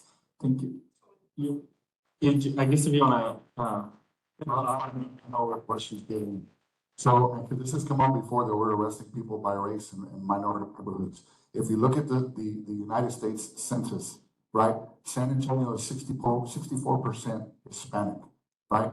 By the numbers that we're giving the city council and city hall, 54% of Hispanics are arrested, 23% of Anglo-Americans, and 9% of African Americans. Those numbers don't meet what that argument is, as far as we're just arresting minorities. All we're doing, we're talking city, and all we're doing is a job that we're doing. Thank you. My question This, is- yes, Mr. Lara, you will be the last question. My question is, if I cannot afford to pay that fine that you posed to me for doing something wrong, what's gonna happen? It depends on what was done wrong, sir. Because we have to follow the law. So which law are you talking about? Okay, if you, catch me stealing property and you give me a ticket for, $700, and if I can't pay it, what are the next steps in order to hold me accountable? The way the current law states is you're automatically arrested and taken to jail for the theft. I'm gonna answer it. The way that this proposition reads, you're given a citation or a verbal warning, either one. That's all the officer can do. And if you have the right to go to their, and I forget what they call it, their community engagement, or I forget what it is. They get you through that, and then you're out. It's up to the judge to decide what that amount is. That is not up to us. Again, we're just following the laws that are in place that we took an oath to uphold. That's it. That's not up to our discretion. Yes, ma'am. Thank you. My name is Henrietta LaGrange, and first of all, I want to thank you for your service and dedication to your work. I, being a proud mother of my son that was a federal agent for 27 and a half years, still proud of him. My question is, where does it start? Does it start in the home, in the school? How do they get in, or is it poverty that starts this crime? Thank you. We will let Mr. Diaz answer this question and then move into a 3-minute closing statement. Wow, that's hard to tell because there's no statistics. I will tell you that I saw a documentary with Denzel Washington, right? He made this comment, is that there was him and 2 other friends. 2 of them went to prison. He had the career that he did, went to school and did what he needed to do. The difference was there was a parent in the home, right? That's his statement, not mine. And you can Google it, look it up. It's on YouTube, right? From our community, I will tell you, I have no answer to that. What I will tell you this as being a one-parent home, right? We have to break the cycle, right? Because my mom had me and my brother. At some point, we have to break the cycle and go out and do what's right and get back to the basics. Don't lie, don't cheat, don't steal. That's what this proposition is going to allow. Thank you, and you can go ahead and start with your 3-minute closing statement. A couple of things that's in this proposition that people don't know about, and they mentioned no-knock warrants and they mentioned chokeholds. Chokeholds have been a state law and in our policies since the early 1990s. The only way that an officer can use a chokehold is in a life or death situation, right? As far as no-knock warrants, since George Floyd, they took that ability away from us. But what they've done also is the same thing that this proposition is asking us to do, is taking away a tool of the trade. The only time those no-knock warrants were run was to go after felons, drug houses, drug users, murderers. That's it, right? The difference between San Antonio and other states and other cities and other states is that our policies and procedures have been in place where theirs hadn't. The Justice Department came down in 2016 and said we were the top 15 in the United States with our policies and procedures set in place. Things that happened like Sandra Bland up in St. Louis, they didn't have the same policies we do. We're held accountable to everything that we do. There's no one in this association or this department that wants a bad officer here. I've arrested 6 in my career and I don't have a problem doing it. They make the rest of us look bad. All we're asking is you don't blanket everybody to be the bad person, because we're not. The majority of us here are homegrown. There's quite a few of us that went to the Madonna Center on Castroville when we were kids. Okay, we're from here. We want this place to strive. Pero como les digo, por favor, que voten en contra the Proposition D. We need your help. This is gonna make this community go south better than anything else where we've done. And it's about time, and it's not a party issue. Both sides, Republicans and Democrats have to get together to push this down, because it doesn't matter what party you would be in, you won't get elected in Austin, and you won't get elected here if our community goes south. So I ask you, please, spread the word entre sus amigos, que voten en contra, to make sure that this city thrives. Thank you very much. We, thank you, Mr. Diaz, for being here. I believe he has another event to go to, but if you need to get contact information from him, please stop him. I'm gonna ask the two candidates for City Council District 5 to come up. We're not gonna take a break. Just to be mindful of time, we're gonna move straight into the District 5 forum.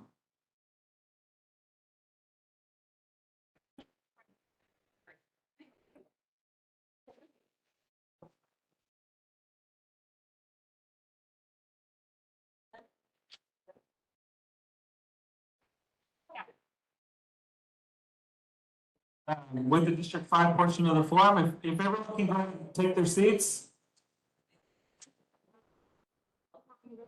Go ahead and make your way back to your table. We're gonna go ahead and get started with the District 5 portion. Yeah, if everyone wants to come back, get your questions ready.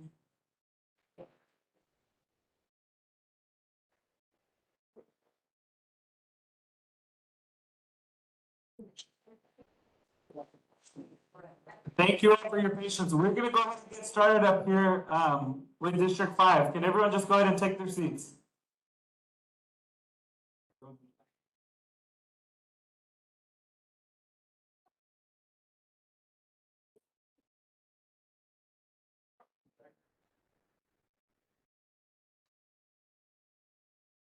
Thank you all. I also did just want to go ahead and make a correction. I called our Edgewood board member Hernandez. It's Michael Valdez. So correction for Mr. Valdez. Thank you for being here. Thank you. Thank you, Ms. LaGrange. So we're gonna go ahead and get started. I just want to go ahead and reiterate the ground rules. Please be mindful. Please ask questions when you come up to the mic. Please do not clap. If you can save that till the end. I'm trying to be very fair throughout, so please forgive me too if I'm stopping you in the middle of a very long comment rather than a question. I really want to thank you all for being mindful of those things. And if you want to move up, there's a couple of empty seats up here. I know a few folks left, so if you want to move up, please do that. We are going to go ahead and get started again with 3-minute opening remarks. We're going to have the 1-minute response to questions for both candidates, and then the 3-minute closing remarks for both candidates. Anything I'm missing that we want to respond to? Please be respectful of time by just asking questions when you come up.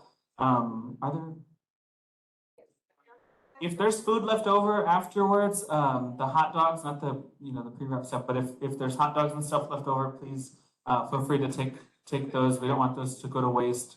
And literature, you can probably get literature for many of the folks that came to speak today after the end of this portion. Is there anything I'm missing? That's it. Okay, so we're gonna go ahead and get started. Well, we'll do questions after the opening remarks, so you might wanna take a seat just so you're not waiting there too long. Yes, I'm sorry. But we'll go ahead and get started. If Ms. Castillo, you would like to give your 3-minute opening, and then we will move on after that. Good evening, everyone. I'm Councilwoman Teri Castillo and extremely proud to represent the residents of San Antonio's District 5. As a lifelong and generational resident of District 5, I'm proud to have brought historic investment to the residents of District 5. Whether you've lived in the Westside or the South Side or the inner city, we know District 5 has been a historic district that's been left behind. And that's why I'm extremely proud that we nearly doubled the bond investment from 2015 to roughly $100 million, ensuring that those needs for basic infrastructure like streets, sidewalks, drainage, and a brand new fire station are brought to the residents of District 5 because we deserve it.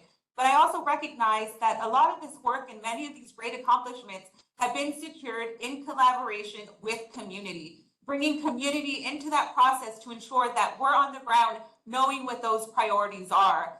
In addition to that, we're extremely proud that our office received the Texas Housers Award for 2023 for the amazing work that we've been doing in the city of San Antonio and in the state of Texas on our work around housing affordability. We know that property taxes continue to be an economic pressure that many of our families are facing, and that's why we prioritize increasing the homestead exemption, not just for seniors, but for folks if it's their homestead, as well as folks who may have someone who's differently abled in their household. But further, we know that we have plenty of more work to do, so much more to accomplish, and that's why I look forward to continuing to serve as your city councilwoman for District 5. Thank you. Thank you, Mr. Lopez, 3 minutes. Hello, my name is Rudy. I'm a lifelong resident of District 5. I'm the proud son of an Air Force veteran. I have lived in District 5 and I graduated from Kennedy High School. I'm a product of the Edgewood Independent School District. I am also a retired employee of the city of San Antonio. I spent 17 years working with the police department. So I applaud our officers for all the work they do. I know what they go through every day. I am also the president of a neighborhood association and have worked as a leader in my neighborhood for years, 10 years to be exact. I know the needs of the people in our district and in our neighborhoods. I know the needs of our presidents in our neighborhood associations. I hear from them all the time. I'm also the chairperson of the Neighborhood Association of District 5. So I meet with these presidents and I know what's going on throughout the district. My goal is public safety. Public safety in District 5 in the past few years has just gone to the wayside. Domestic violence has doubled in District 5. All other crimes have just about doubled in District 5. Public safety is important. You can do a lot of things in District 5, but if we're not safe in our neighborhoods, if we're not safe in our streets, if we're not safe at home, then all of that doesn't mean very much. So we need to make sure that we're taking care of our neighborhoods. We need to make sure the crime is down, and we need to make sure that people are safe no matter where they're at in District 5. I promise you this, that crime in District 5 will be addressed if I make it in for City Council. I'm here today to ask you for your support, your prayers, and your vote. Thank you so much, everybody. Thank you. Well, just to note, it only took 2 minutes. That was not expected. So we're gonna go ahead and move on to questions. Again, I want to reiterate, please ask questions, and please ask questions of both candidates, and let's stay respectful with the forum. Thank you, Ms. LaGrange. Again, my name is Henrietta LaGrange. Proud of being raised in the Westside part of San Antonio, which is District 5. My question is for both candidates. I have pictures and I have videos. Ms. Castillo, you mentioned sidewalks. I have videos and pictures of El Paso Street where residents have lived there for more than 25 years. Ask me how many sidewalks they have. 0. There are ramps being built for wheelchairs or walkers, but no sidewalks and on empty lots. I have pictures of those too. What do you plan to catch up in 25 years to now? Thank you. Yes, if you want to go ahead and get started, yes. Thank you, Henriette. I appreciate the question and your continued advocacy for District 5 residents. As you mentioned, right, you could walk, whether it's the south side or the west side of the district, you'll see a large amount of gaps. So what we ensured was we increased the amount of NAP funding and funding, IMP funding to ensure that we can address more of those gaps that we're seeing out in our community. If there's a specific case that you'd like to follow up on, I could catch your information after and we can work on that piece together. But absolutely, there's so much need, and that's why with this upcoming budget and the past budgets, I have successfully advocated and secured additional funding for streets and sidewalks for our community. But if Henrietta, if you don't mind staying a bit after so we could get your contact info to follow up on that case. Thank you. Mr. Lopez, you have 1 minute to respond. Would I be meeting with you? Yeah, we'll get your contact information. Because if I meet with you, that's fine. If I meet with your staff, you're wasting my time. Thank you. Mr. Lopez, 1 minute. Well, Henry, first of all, if I make it for city council, you will be meeting with me. Second of all, yes, there's a lot of gaps and there's a lot of sidewalk needs throughout District 5. I mean, I'm block walking. And I'm block walking through the south side, through the west side, and through the far west side of District 5. And I see the needs for those sidewalks. We had a record amount of money that was given to the city this year for through the bond and through the general bond and through the general funds. I think that a lot of that money should have gone into what we need as taxpayers. As taxpayers, what do we expect? We expect sidewalks, streets, curbs, drainage, lighting. That's where that money should be going. We need to invest in the people who are paying taxes in this city and put what they are asking for out on the streets and sidewalks and drainage. Thank you. Next question, please. Lydia Martinez. I grew up in the West Side. My family has a long history of being business owners in the West Side, and crime is horrible. And you mentioned it, and I want to know when you all are going to set up a substation for police on Zarzamora and Guadalupe. Thank you. We started with Ms. Castillo last time. Mr. Lopez, if you would like to respond.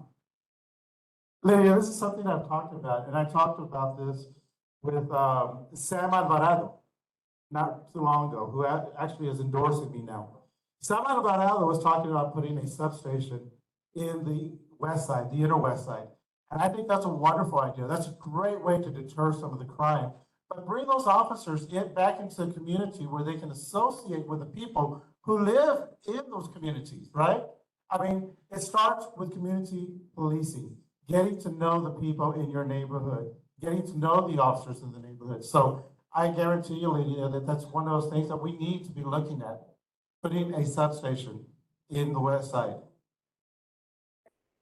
Thank you, Lydia, for the question. District 5 is in a great position in that we have more police substations than most. We do have a west side substation, a south side substation on Mayfield, as well as an inner city substation at Central Substation. But ultimately, we know that crime occurs when basic needs aren't met, right? District 5 has the highest concentration of formerly incarcerated individuals, right? And that's not as of last year, 2 years ago. This has been constant over the last few years. And within the last 2 years, the city of San Antonio have approved more officers than any other budget year, right? So we know, if anything, crime should be going down. However, when we look at the data and the statistics, we're seeing that we're failing to invest in our communities.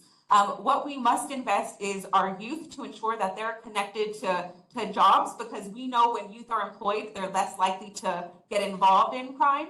And two, we need to ensure that we're connecting folks to services, right? Re-entry programming. Oftentimes when someone makes a mistake, they're shunned from quality of housing, quality of jobs, and if you can't have access to work and basic needs like housing, that's when we see it erupt into others.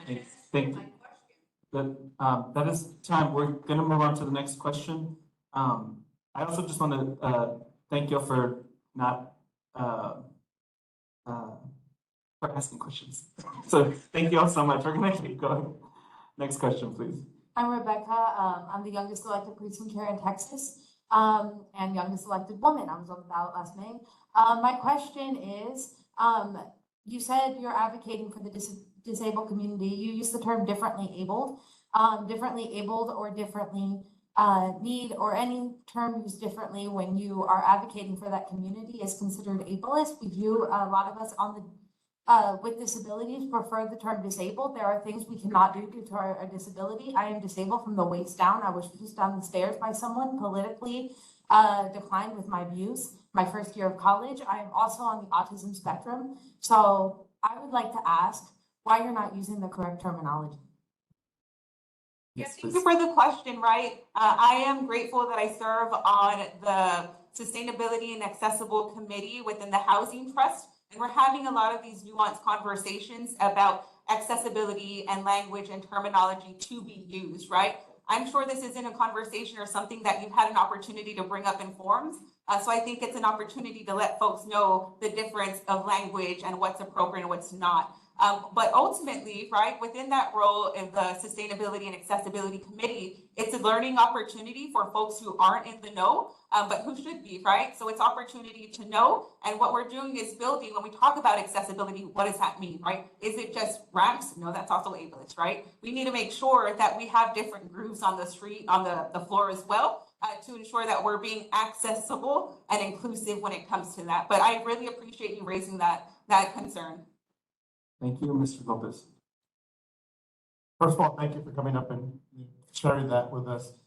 I know how hard it is for people with disabilities. I have a little brother that has a learning disability, and disability is a word that I've always used. And if that's offensive, I'm sorry to some people if it's offensive. But for you to come up here and do that, I applaud you for that. I worked for the city of San Antonio for 25 years, and one thing that I always made sure was that when we moved into our public safety building, I made sure that we kept the space that we needed so that folks who are disabled would be able to move around in that building, in my office. And it's something true to my heart, and it's something that I'm always going to advocate for. I'm going to make sure that our folks in our disabled community have the access, the resources, and what they need so that they can live a fulfilling life. Thank you. Next question, Linda. I think a lot of you know me. I'm Linda Bocanegra, and I'm the proud owner for 28 years of the Arizona Cafe.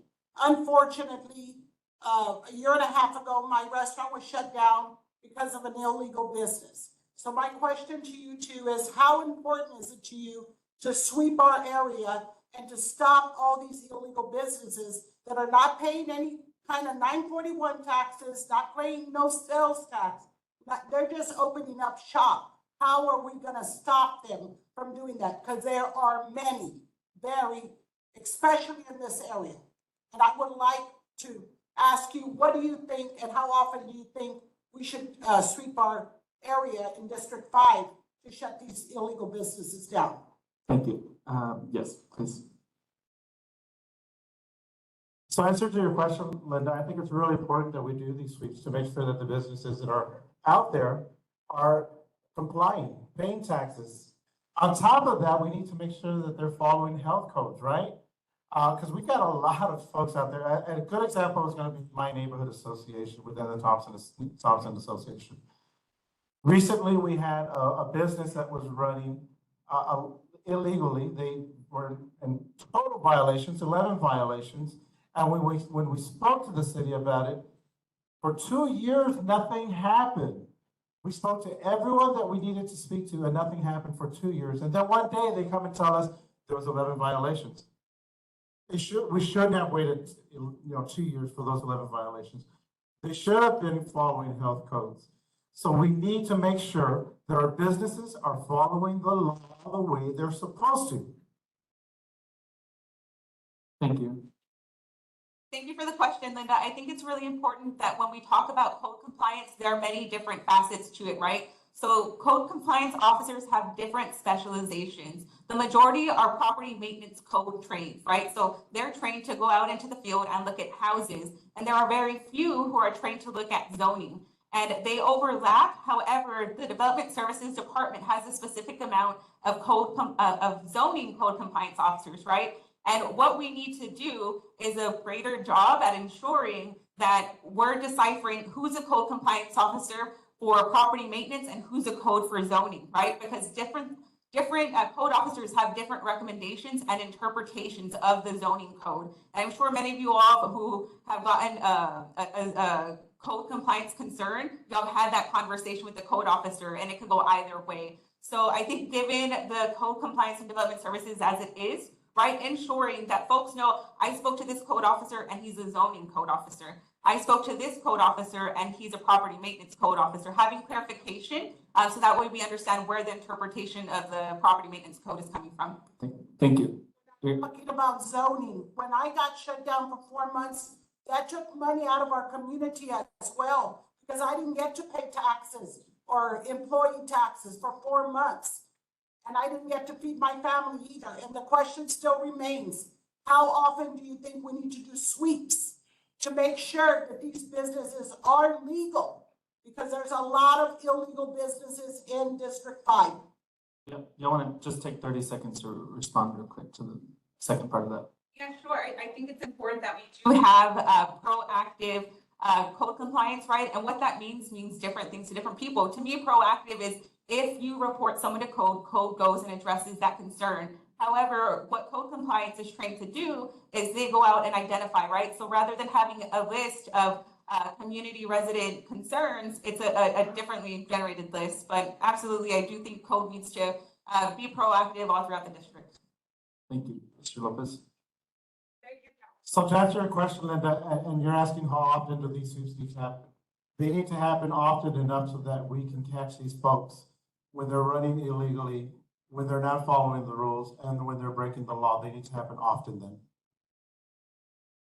Thank you. Also, I just want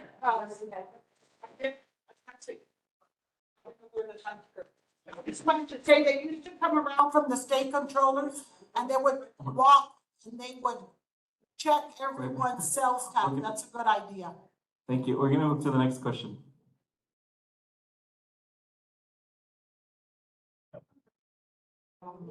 My name is Nadia Miranda, 18, and I live in the Arizona Apache Courts.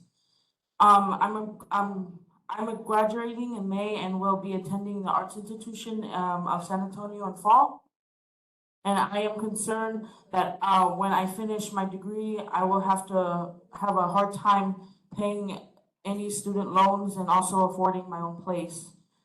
This is my first time voting, and I would like to hear how you plan to address the gap between cost of living and current wages. Thank you. You want to go get started? Sure. Thank you for the question and congratulations on your admission into the Art Institute. I think it's really important that when we talk about affordability and housing costs, and I feel you with the concern around student loans, right? Having several degrees, 3, I understand that pressure of needing to pay that back.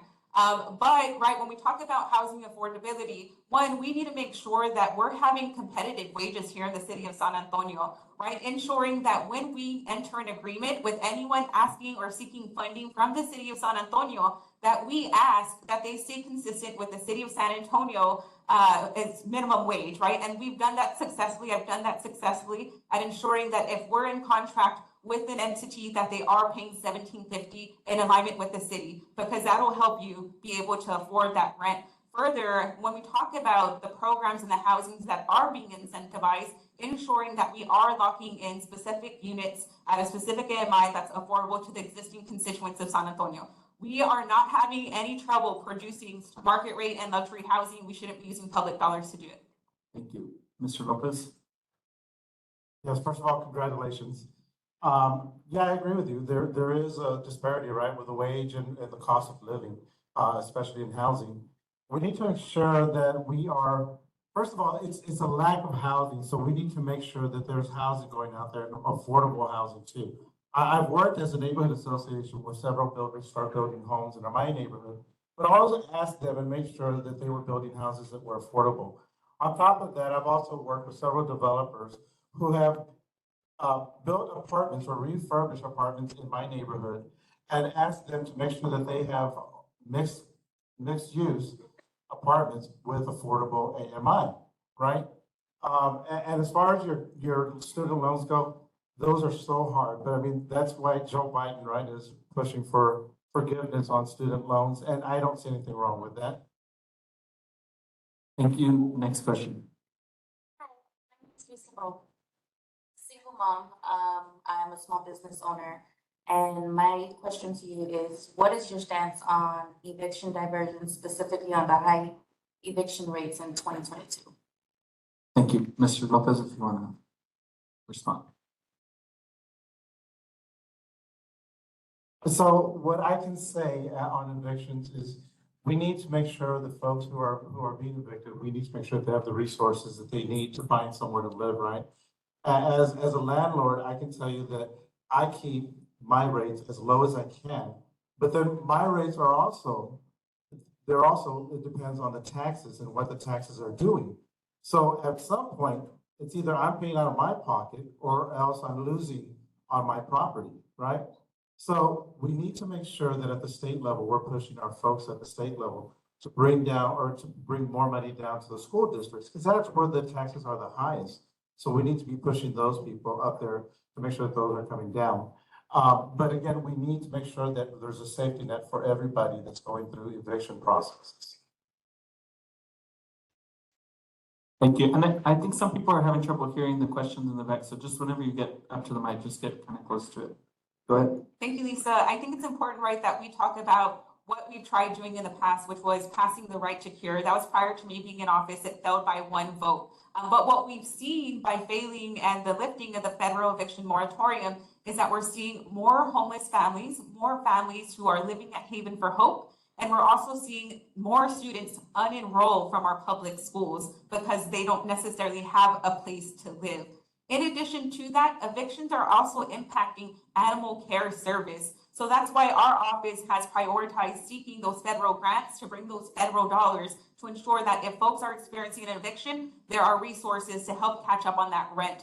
But we must continue to have larger conversations about how do we allow folks who have an eviction on their record to get access to quality housing.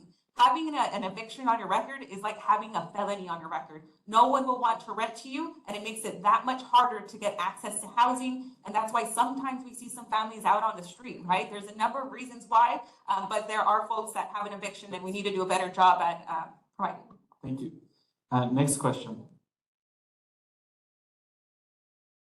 Hi, my name is Molly Miranda, and I live in the Alexon, and I'm in 7th grade. And my question is to you, how do you plan to make that when I finish school, I'm able to buy a house in my neighborhood?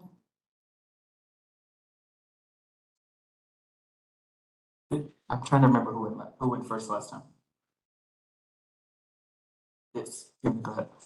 Yes, thank you. I'm very proud of the work that we've been doing, but we know there's so much more to do. What we've been successful at doing is working across partisan lines, particularly with Congressman Tony Gonzalez, to bring housing dollars to District 5 to ensure that we're investing in deeply affordable housing. Because we know that for many of our families who are like you, who are going through the K-12 process, much of us want to live in the neighborhood we grew up in, but we need to make sure that we're working across levels. We know the state handles property taxes while the city controls a small piece.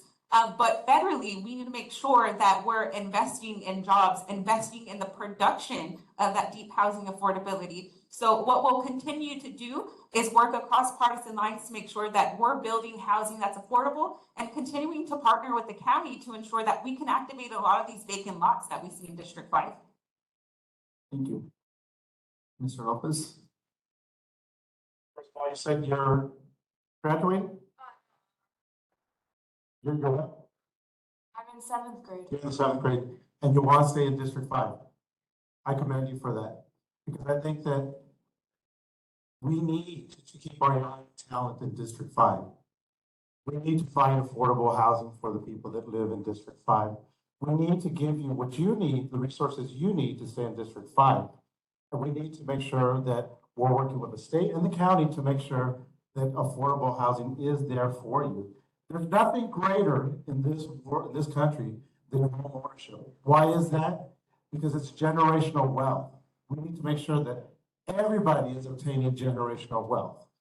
So I want you to stay in District 5. I want you to graduate. I want you to go to college, and I want you to come back in District 5, and we're going to find a way for you to stay in District 5. Thank you. Next question, please. Hi, I'm Enrique Iglesias, and I want to ask you a question more specifically to the San Antonio River Authority restoration of the creeks, right? So this is starting in 2024, but we've had I've heard stories of house owners already talking about getting calls from real estate owners, right, interested in their property, right? So, and with this restoration project, we could see higher housing prices, right, rising rents, higher tax bills. So being in council, how would y'all navigate and sort of fight this, this project and sort of in relation to how it can gentrify and displace more Westside residents? Thank you. I'm sorry, I didn't catch your name. Enrique. Enrique. I've been walking through District 5, right? And the problem with the creeks is everybody keeps saying, well, who's going to use it? Right? Is it us that's going to use it? Because we're not going to use it. So are we putting money into a project that nobody's going to use except somebody else from some other part of the city? I think we would need to be listening real carefully to the citizens in District 5 and what their wants and needs are and where we're spending that money at. And if it's not what they want, then guess what? Maybe it's something we don't need to be doing. Thank you. Ms. Castillo. Thank you. That's a very loaded question, but what I would add, if you're just now listening, it's too late. This is a very quickly moving train with residents who are already seeing property taxes nearly double. We're seeing real estate initiate predatory practices by calling code. We're seeing an increase of demolitions along the creekway. What our office intends to continue to do is have conversation with our county commissioners about land banking that property. If there's vacant lots along that creek, we need to make sure that we're reproducing deeply affordable housing that our kids and neighbors can afford to rent or purchase. In addition to that, we need to make sure that these creekway projects are also addressing drainage problems. District 5 has over 27.5 billion needs of drainage. The investment going to the creeks is not addressing the drainage concerns that we're seeing in our neighborhoods. So tackling both housing and drainage are a continued priority of ours, and we look forward to tackling them. Thank you. Next question. I think something that we've been hearing from a lot of people here is the uptick in crime. We've also heard a lack of police officers. Where do you stand on getting more police officers in our city? Where do we stand on getting more funding, more training for our police officers? Do you stand with defund the police, or do you stand with helping our city? Thank you, Ms. Castillo, if you would like to go first. Thank you. That's a great question. One thing that I ran on last time was ensuring that we take a holistic approach when it comes to public safety. Again, District 5 has the highest concentration of formerly incarcerated individuals. It creates this cycle of folks not having access to housing, healthcare, educational opportunities, and employment opportunities. We need to ensure that while we're also holding bad actors accountable, that we're also providing funding and resources to allow folks to re-enter society and be productive. So that way there's not that revolving door of criminal activity. Further, when we look to studies that the University of Stanford has conducted, for example, with Operation Ceasefire, they found that when they invest in public health, as well as youth and senior services, they saw a drastic decrease in the perception of crime and the activity of crime within the city of Oakland. So again, right, just making sure that we're taking a data-driven approach to reducing crime is what we'll continue to do. Thank you. Mr. Lopez. I'm sorry, your name is? Igasad. My stance is that San Antonio it's a growing city. It's growing tremendously. And I don't think that we have enough officers to cover all the people who live in this city. Second thing is, we did a study, and the crime in District 5 has risen. It's doubled. It's doubled since in 2 years, right? My stance is this, that if you break the law, then you need to be held accountable for breaking the law, right? We don't need to be tying up our officers with all sorts of politics and everything that's going on everywhere else. We need our officers to do what they're supposed to do. When I'm walking on the district and they're telling me there's gunshots every night, and our chief is offering to do hotspots. Let's do the hotspots where those noises are coming from, where those gunshots are coming. Let's do the hotspots where all the crime is happening at, because people are tired of crime already. Thank you. Next question, please. Hi, my name is Mark. I grew up in District 5. I went to the old Coronado Elementary School, E.G. Wren. My question is, I was sitting next to you and I apologize, I did not know who you were. But, so for me, my issue is my family still lives in District 5. You know, they live right here by Joe Blanks, they live, out in San Ignacio, all over District 5. They always ask me, hey, Mark, what do you know? Who's my councilman, who's my councilwoman? What are they talking about to fix our community? So my question is, if re-elected or if elected, what are you gonna do to have your messages go out to my family instead of them asking me? Can you find out what they are about? Thank you. That's my question. Thank you, sir. I keep doing this. Yes, thank you. So answer to your question, I'm block walking, right? I'm seeing people every day and I'm seeing people who don't have the same type of communication that we do on computers, on phones, text messaging, right? So we gotta get down to the basics and we gotta get down to the roots. I need to make sure, or I will make sure, that first of all, we have very strong neighborhood and neighborhood associations, because those are the folks who get that word out to the people out in the neighborhoods or the communities, right? And we also need to make sure that we have a district office that, first of all, makes calls and calls back, right? And we need to make sure that we have a district office that knows the people and speaks the language of the people, so that they're always going to be informed of what's going on and what the district office is doing and what's going on throughout the entire community as far as crime, as far as infrastructure, everything. They deserve to know that. Thank you. Ms. Castillo? It's a really great question. And what our office will continue to do is we send out monthly print newsletters. And that's something that hadn't been done before, but we want to make sure that our seniors who don't have access to the internet or maybe a phone line, that they receive a physical copy of information of what resources are available and what our office is up to. Further, we ensure that we go out into the community. We have what we call Office to the People, where monthly we go door to door to check in on residents, what their needs are and how we can help. Because again, we know people aren't always coming to us or calling to us. We also send out digital e-newsletters to make sure that folks also keep up with what we're doing. But absolutely, accessibility and connecting folks to that resource and information is a top priority for us. And that's why we're grateful that we're able to send out that communication via newsletters, e-news blasts, text banking, as well, most importantly, going to the doors. Thank you. Thank you. And I want to thank everyone who's asked questions so far. As you can see, we have lots of people asking questions. So thank you all for your questions. We're going to move to the next question. In 2001, San Antonio was designated Bird City by the Texas Parks and Wildlife Department and Audubon, Texas. However, though, and the reality is that San Antonio city employee workers have been shooting very noisy tactics and scaring off the birds that live in the Bird Island area right there by Ommendorf Lake and also even at Baecker Park near the headwaters.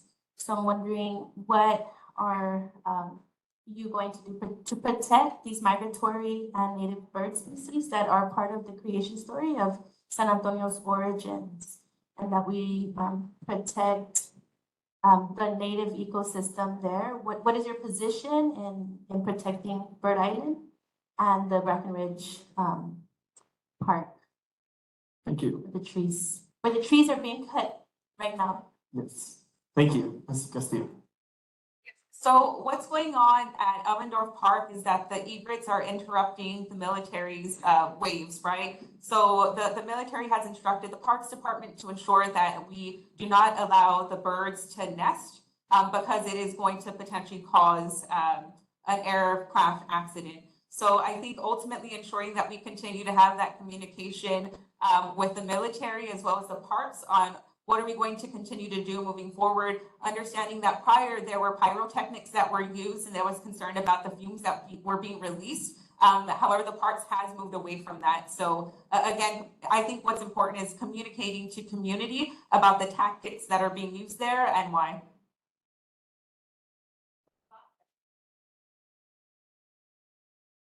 Thank you. Mr. Lopez, if you want to give your response. So you're talking about Bird Island, and that was one that we talked about with the Friends of Las Palmas for some time about the egrets. And as Ms. Castillo said, that was an issue with the planes coming from Lackland Air Force Base. You know, ideally, if things were as wild as they used to be, these birds would have plenty of space to be out and about, right? But now they're concentrated, they're very concentrated in one place. So we need to make sure that if we're making them move around, we're doing it in a very humane way, and that we're not disrupting their nesting time. That's the most important thing. Second thing is that we need to make sure that the Air Force has what it needs as well, because we can't lose them, right? They employ a lot of people, and they're part of the community as well. So just communicating with the base and communicating with the people in the community and making sure that we're not hurting the nesting period. Thank you. Great. Thank you. Next question. You talked about the homeless youth and their education. Are you aware of the McKinney-Vento Act? And you do realize that is to protect those students, right? Yeah. Thank you. Mr. Lopez, would you like to respond? I'm sorry, James, the what? Okay. And you're talking about protecting the homeless. Right, right. That's a big issue, San Antonio, the homeless problem.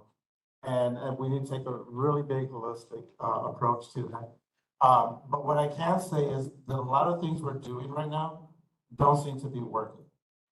We're pouring money into many, many nonprofits, right? And we still have a homeless issue. So it's time we go back and look at the formulation and see what's going on. Why are we getting so many homeless people when we're putting so much money into our homeless programs? We need to make sure that those people who are in these programs, these nonprofits, are held accountable and make sure that the problem is actually stemming down and not up. Because that money is my money, it's your money, it's all of our money, and we need to make sure that it's being spent well and there is a solution. And the solution for that problem is going through. Thank you. Ms. Castillo. The act, but what we're seeing is a lack of housing. Like, for example, right, many folks who are out on the street have a housing voucher. However, there's a lack of landlords who accept that housing voucher. So, for example, with a lot of our homeless youth, again, at Haven for Hope, there's a backlog of unhoused families, right? But with that, we need to make sure that we have enough case managers to work through those cases, because there's a backlog of families who need assistance. But we're just at capacity with how many folks are managing those cases. Again, right, I represent roughly 141,000 individuals within District 5. If each of us were able to have a conversation with each person, I have a staff of 9. Each of us would be responsible for over 16,000 individuals, right? And that's just not statistically possible. But when we have the data of where we have unhoused youth, we need to make sure that we're adding additional funds to support those families. But great point. Thank you. Next question, please. Okay, so I'm going to change my question because you just made a statement. You said that we need more housing, affordable housing, safe housing. The reality is right now that we don't have enough housing is because they're actually creating a problem for landlords in both Section 8 and other forms of identifying their future tenants. Proposition A will now eliminate their process of doing a full background check. That means that every landlord that's out there who would potentially want to rent to somebody will end up having their option taken away from them to do a full investigation on their criminal history, which is obvious that we have a problem in public housing right now, that most crime that actually happens there is done by somebody who's a repeat offender. Those residents are kept in unsafe housing because their residents and neighbors in public housing are continuing to commit crimes. And the fact that HUD housing does not follow through with evicting them, that is a problem for every individual living in public housing. So what are you going to do to make sure that they do their part to do what we're trying to have as a safe community within those communities themselves? Thank you for your question. Ms. Castillo. Denise, can you restate the question? Under Proposition A, you're no longer going to be able to do a background check for your future tenants. So how do you expect to have more affordable housing for landlords to provide housing to their future tenants if they can't do a full background check. Yeah, that's, from my understanding, that's not within Proposition A. The Yes, city it of is. San Antonio has a Q&A. I encourage everyone to look up that information for themselves. That's misinformation. That's not within Proposition A. That no longer will be an option for the individual to have their record shown under a Class C misdemeanor, under cite and release, under Class A and B. That will be a full investigation right there. And if any landlord does any type of background check, they will be sued. I know because I have to do all that paperwork for some of my neighbors. Thank you. Do you want to respond to that? I just want to encourage everyone to look at the city of San Antonio's Q&A because there's lots of misinformation that's being spouted right now. Thank you. And Mr. Lopez, would you like to give a 1-minute response? That's really a tough one. I know that as a landlord, I want to make sure that I'm renting out my house to somebody who's going to be safe to the neighborhood, the community, their neighbors, right? So those are important. Those backgrounds are important. Now, I don't know if I haven't heard that on the prop, but if it is in the proposition, then that's a problem for the landlords. And I can tell you that going through some of the apartment complexes in my neighborhood and talking to some of the managers, it has been so hard for them to get those problem people out, the folks that are breaking the law. And it's just a detriment to the people who are living there, the decent people who are living there. And it just makes it that much more harder to have decent housing because all the folks who are breaking the law within those complexes. Thank you. And I do want to recommend, I think there might be literature from both of the folks from the proposition. If you have more proposition questions, definitely check in with those groups. Kayla, go ahead. Kayla Miranda, I am an Alexander Apache tenant. I'm a public housing tenant, obviously. I am the director of Coalition for Tenant Justice. I was on the 2022 Housing Bond Committee for District 5, and we fought extremely hard to get certain language into the housing policy. I'm fighting really hard not to pass y'all's rules. So, misinformation is a huge problem within public housing because public housing is completely separate. But we need additional public housing. So what is your stance on public housing first? And the second part is how do you plan on ensuring that we're able to get state and local funding into public housing because federal funding is not available. And there's a $550 million backlog on maintenance for public housing right now. Thank you. Mr. Lopez. So yes, you're absolutely right. Public housing is very important. We're never going to get away from public housing, right? Because there's people who are way below AMI.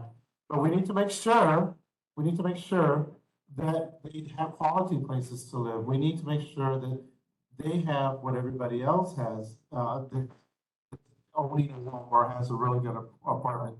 But the other thing we need to do is we need to also call it transitional housing. We need to make sure that the people that are living there are getting education, training, and they're given the opportunity to have home ownership.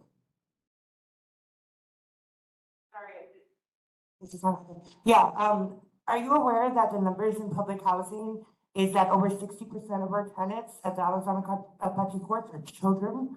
Another 30% are elderly and disabled. It is not transitional housing. There's 10% that can enter the workforce. The rest are permanent housing. This is not a 2 or 3 year solution. These are families who cannot take care of themselves. I understand that. And that's why I said it's important to have public housing because there's some people who are going to be on public housing no matter what. Right. But those who we can give the opportunity to move, we need to make sure that we're giving them the opportunities to do that. Thank you. Ms. Castillo. Investing in public housing is a nonpartisan issue, and our office has worked with both Democrats and Republicans to ensure that we're bringing federal dollars to invest in the San Antonio Housing Authority, now Opportunity Home. And what that looks like is bringing dollars for maintenance improvements because we know many of those units are beyond repair. And we need to make sure that they are brought up to code and to standard. At the same time, we know that at the federal level, things are lagging and working very slow. So we have a fiscal responsibility at the local level that when we're dishing out funding around housing or those federal grants, that we are ensuring that we are investing in public housing at 30% AMI, 60% AMI. And when I say those numbers, I'm talking about folks that work at HEB, teachers, cashiers, right? These are the people that we want to make sure get to live in our city and get to live without a burden of their rent and or their mortgage. But ultimately working across party lines and ensuring that we're being responsible with those public dollars here at the local level. Thank you. Next question, please. Hi, y'all. This is for both candidates. Are you for or against Prop A and why? Thank you, Ms. Castillo. Yes, so ultimately, I believe that folks commit crime when their basic needs are unmet. And when we look at the statistics and data for District 5 in particular, we've seen a policy and economic failure of investing in our most vulnerable. And it's evident when you walk the streets, when you look at the school data and performance data and school attendance, how it's impacting our kids.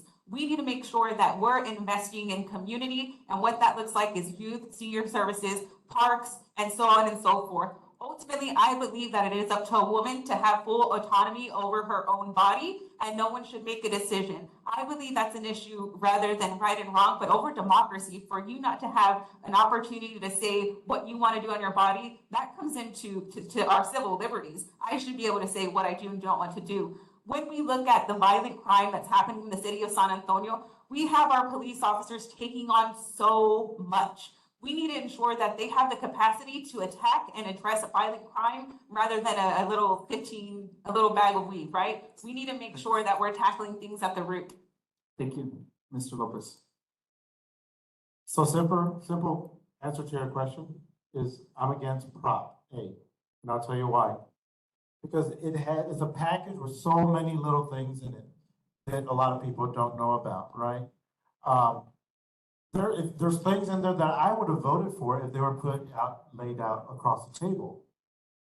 But when you do things like raise the level of those misdemeanors from $150 to $750, the graffiti to $2,500, that's hurting people. Now, I understand, and I get it.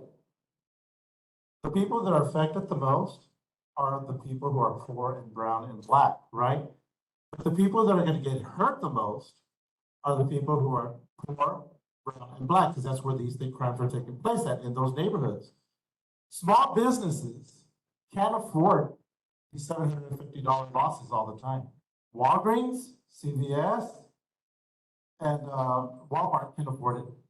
The small businesses can't, and the neighborhoods can't afford it. Thank you. These are going to be the last 4 questions from the floor, and then we have just a couple more, and then we'll move to closing statements. I want to be mindful of everyone's time. We did start a few minutes later than planned, though. Next question, please. Once again, my name is Raymond Zavala. Councilwoman, I know you inherited a big mess when they incorporated part of District 1 into District 5. I'm proud to be in your district. Make no mistake. What I want to know from both of y'all is what do you intend to do about the wasteful, frivolous spending that the city council approves? And I'll give you some quick examples. We bought 2 $300,000 indestructible toilets. Where are they? No one knows. They disappeared. We bought a machine that's supposed to detect where the gunfire is coming in. Where is it? It's non-existent. And what about those portable showers for the homeless? Where are they? And the statues, they were removed. Is it a top secret to where they're being held at? What will you do to hold your counterparts accountable, not only to you, but to the rest of the senior citizens and the people in this room by open communication? What would you do? Thank you. Thank you. Mr. Lopez. Yes. You're absolutely right. I worked at the police department for 17 years, and I saw a lot of waste. I saw when we got printers that we didn't need and they sat in a storage room. So somebody needs to be held accountable for that. And we need to make sure that we're looking at what's coming across the board and what's coming in with the funds that we're giving to each department, right? And you're right, it's your money, it's our money, and we need to make sure that that money is being spent correctly. It's ridiculous to get a $300,000 toilet, right? Indestructible. Just a simple toilet is great for everybody. So we need to make sure that everybody who's spending money out there with the city is being held accountable. I saw the waste, I didn't like it, and I want to make sure it doesn't happen. Thank you. Ms. Castillo. That's a great question. I'm kind of infamous for not being a rubber stamper, right? When it came to the city eminent domaining private property, I was sure to say no. And oftentimes when we have budget items that come through the A session, I pull them and ask questions, right? And what that looks like is, hey, where is this money going? And for example, right, the hotspot study that the city initiated cost us over $100,000. How many of you all have asked anyone in the city that you wanted more patrol? Raise your hand if you've asked for more patrol. And I'm confident you all have elevated that concern and need to your elected official or your representation. Why did we pay over $100,000 to tell us something we already knew? And in addition to that, studies show that it's not effective. And even the union president has argued it's ineffective and it's not going to work, right? That's fiscal irresponsibility. But absolutely, I pull items, I ask questions, I vote no, because I have questions. And oftentimes things may sound as simple, but they're not as black and white as they come across when we ask those questions. Thank you. Linda. Thank you. Okay, so I just want to state that I love the West Side. We have humble people that live here, but we have proud people. And I have a question to you, Councilwoman, and also to Rudy, so it won't happen again. What does it mean to you when you refer to our district as the Westside? What does that mean? Thank you. I think you're first this time. Yes, so a couple of things. One thing that I'm always confident to correct is that the district encompasses the south side. We're not just the west side. Half of the district goes up to Mayfield, 2 blocks away from Southwest Military. So I'm always confident to ensure that I'm representing South San Jaime. To say our district then, our District 5, what does it mean when we're called the West Side? We're the West Side. We're the heart of the West Side. We're the cultural districts. We have more arts nonprofits than any other council district. We have SAPD, San Andrew Cultural Arts, the Esperanza Pieces Justice Center. We have the Guadalupe Cultural Arts Center. We are the cultural hub of the city of San Antonio. We have Blue Star as well as 1906 on South Flores. We are to answer the question. What does it mean, the West Side? We are the cultural heart of the city of San Antonio. Thank you. Mr. Lopez, if you're going to go ahead and respond. What it means exactly, what it means exactly, Linda, I don't know. It's not something that I use out in public very often. It's stuff that I've heard with my tios, my primos, and with my family, right? But I think that as a professional and as a delegate of our community, we got to take everybody's into account. We got to take everybody into account. And it might not agree with some people on the south side of the district. It might not agree with some people on the north side of the district. But we need to make sure that we're conscious of everybody in the district when we use those type of words. Like I said, I hear it with my tios, I hear it with my primos, even some of my people in the family, but it's not something that I would use out in the district. It's very slang. Joey. Our community. Joey will. Very offending to our community. Thank you. Joey, if you want to ask your question. Thank you. Full disclosure, I am the former vice president of the Thompson Neighborhood Association, and I am the former chairman of the Neighborhood Alliance of District 5. So for me, it is very important that city leadership is a part of communities. Councilwoman, your predecessor, I can say openly I was not a fan of because she didn't spend enough time in our community, and I made sure to be vocal about that with her. And also a point that you raised earlier, that you were the first person to send out newsletters. As a matter of fact, your predecessor did do that because I received them on various occasions.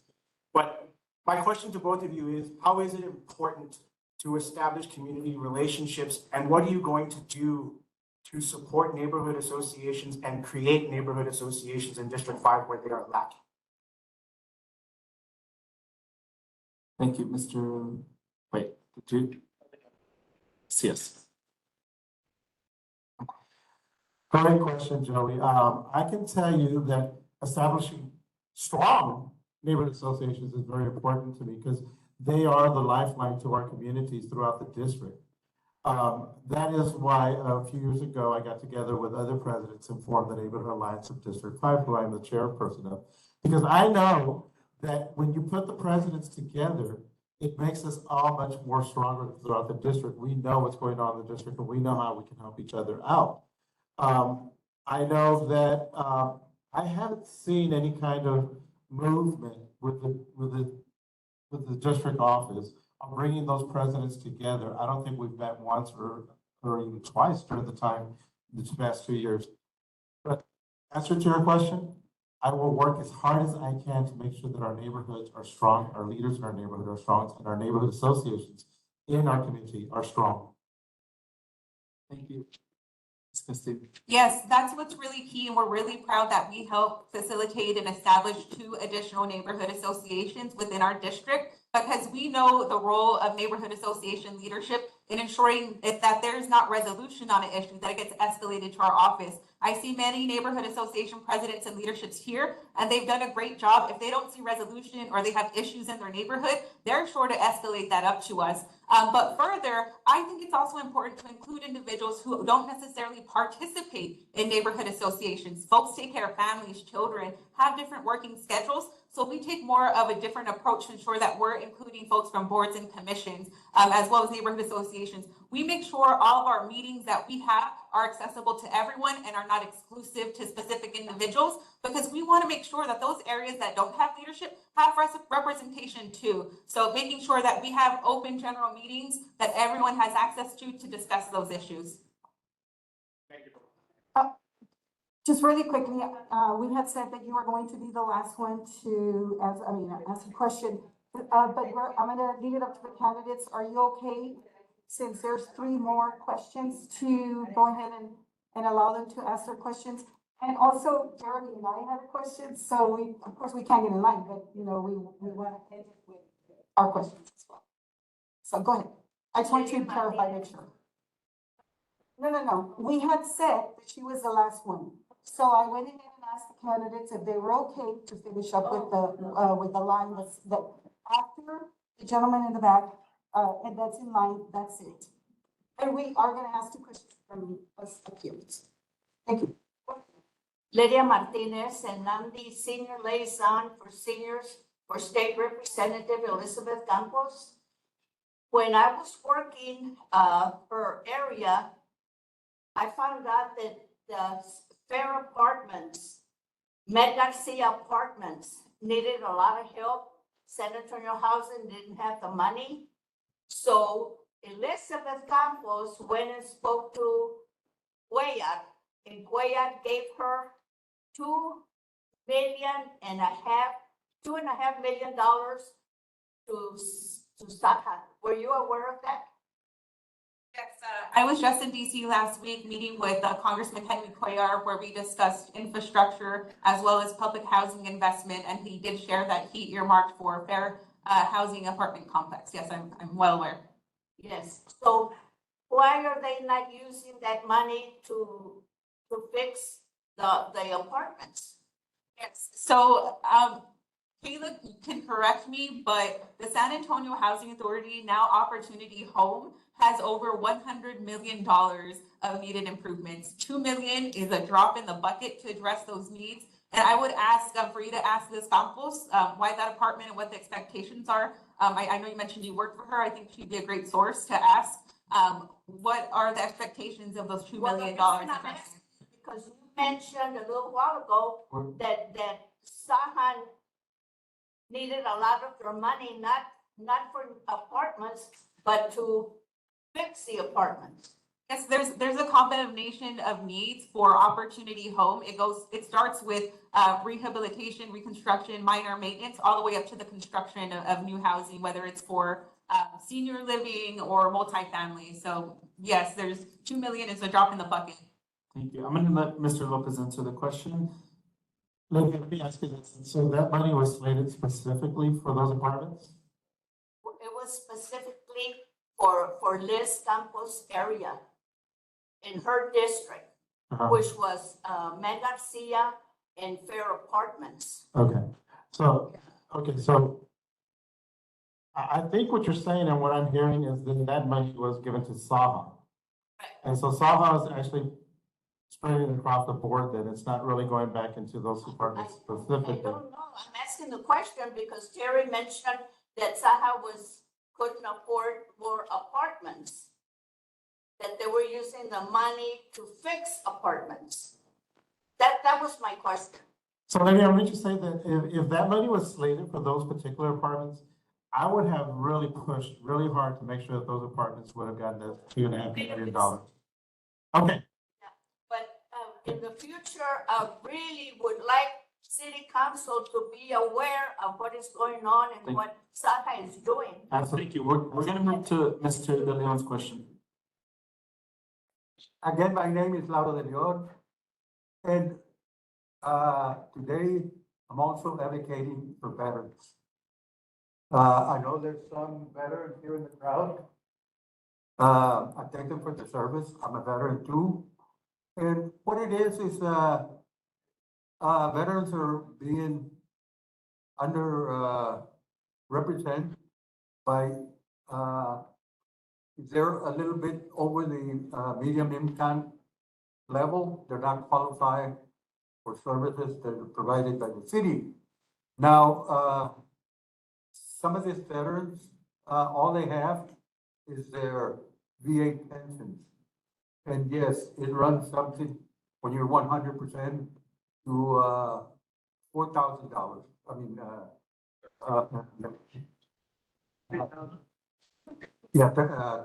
close to $40,000.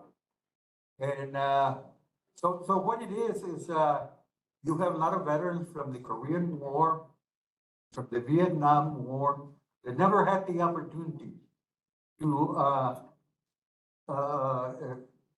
have better jobs. So the income tax don't count your disability. And there's other organizations, the water department and the electrical department, Saha, and they don't count that money. So why should the city count that money in order to qualify veterans to have those benefits? Thank you. Thank you. So what's the question, Mr. De Leon? Question is, why does the city authorize to eliminate the medium poverty level?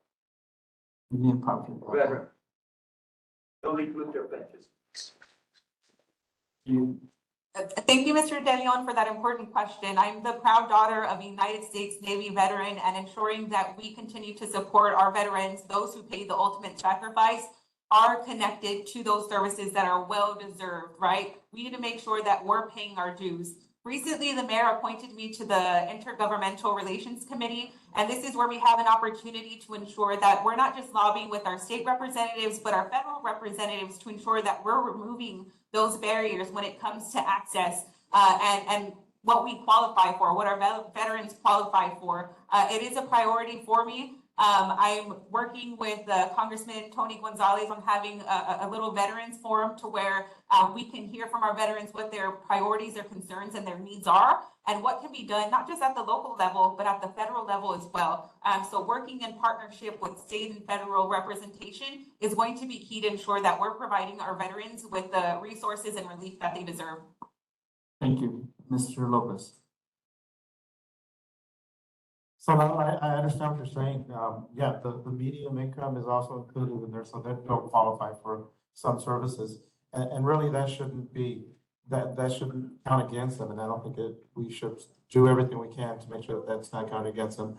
Laura, you're from the Edgewood District, and you know the Edgewood District paid an ultimate price during Vietnam.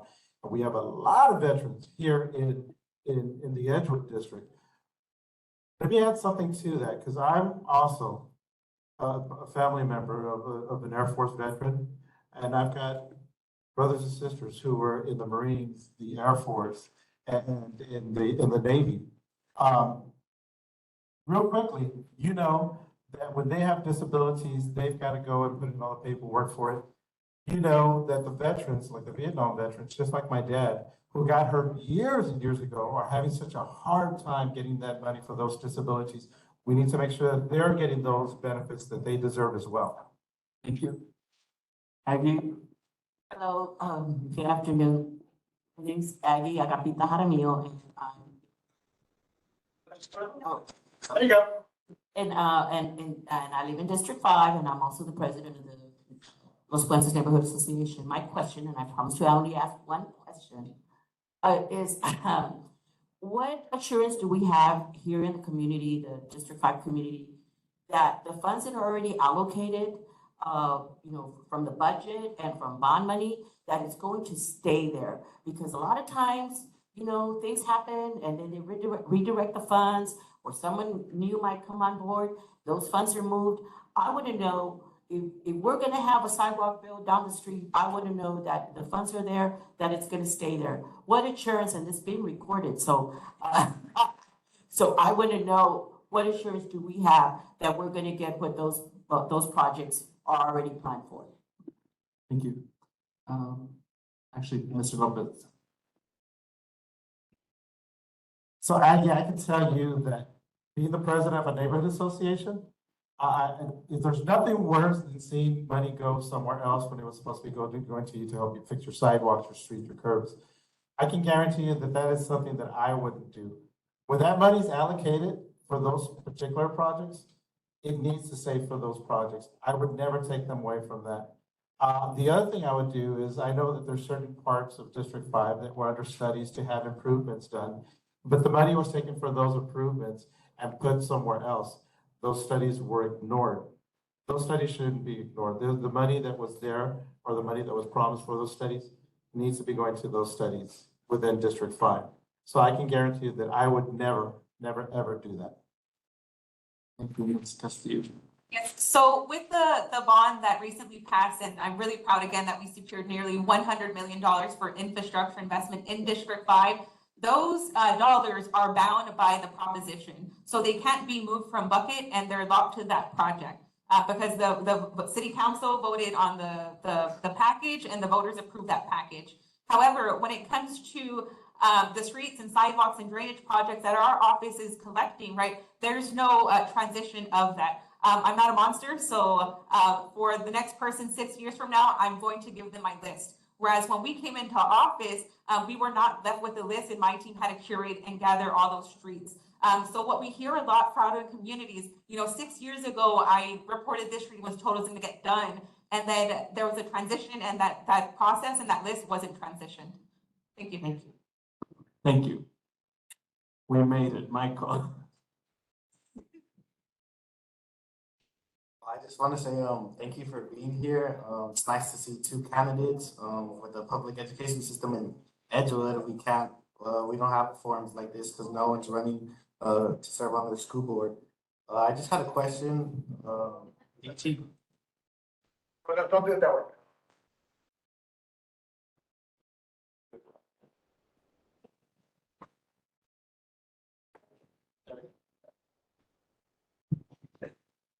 I also want to say thank you for the city for holding bonds, for investing in their community, but we should still invest in our school communities too.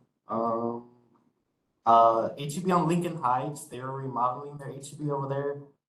So we were talking about lack of this investment. Like there's studies from UTSA, like the Westside's not having investment. So what can we do to hold like businesses like HEB to invest in our community, like they're investing in other communities around San Antonio?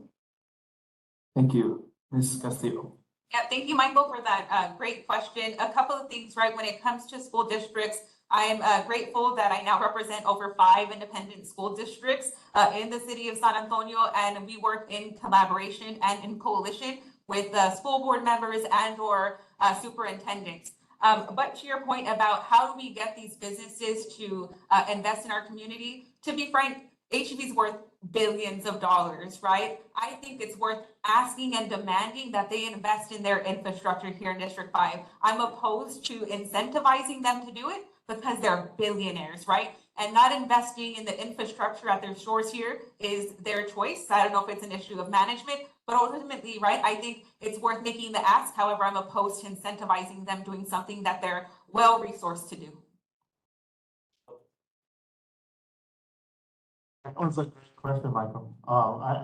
As a community leader, I can't tell you how many times I've heard that HEB it's falling apart. It looks horrible. They need to reinvest in that HEB or maybe move it somewhere else. But what I will tell you is I have a history already of asking our businesses and anybody else, developers that are coming in, what are you going to do for my community? Because you're coming in with a lot of money, and if you're expecting me to give you an incentive, I want to know what you're going to do to give back to our community. If that means improving infrastructure, if that means, you know, not so long ago, they just built that Family Dollar down the street from me, but that Family Dollar actually put a sidewalk in for the folks that walk over there. That's the kind of partnership we need.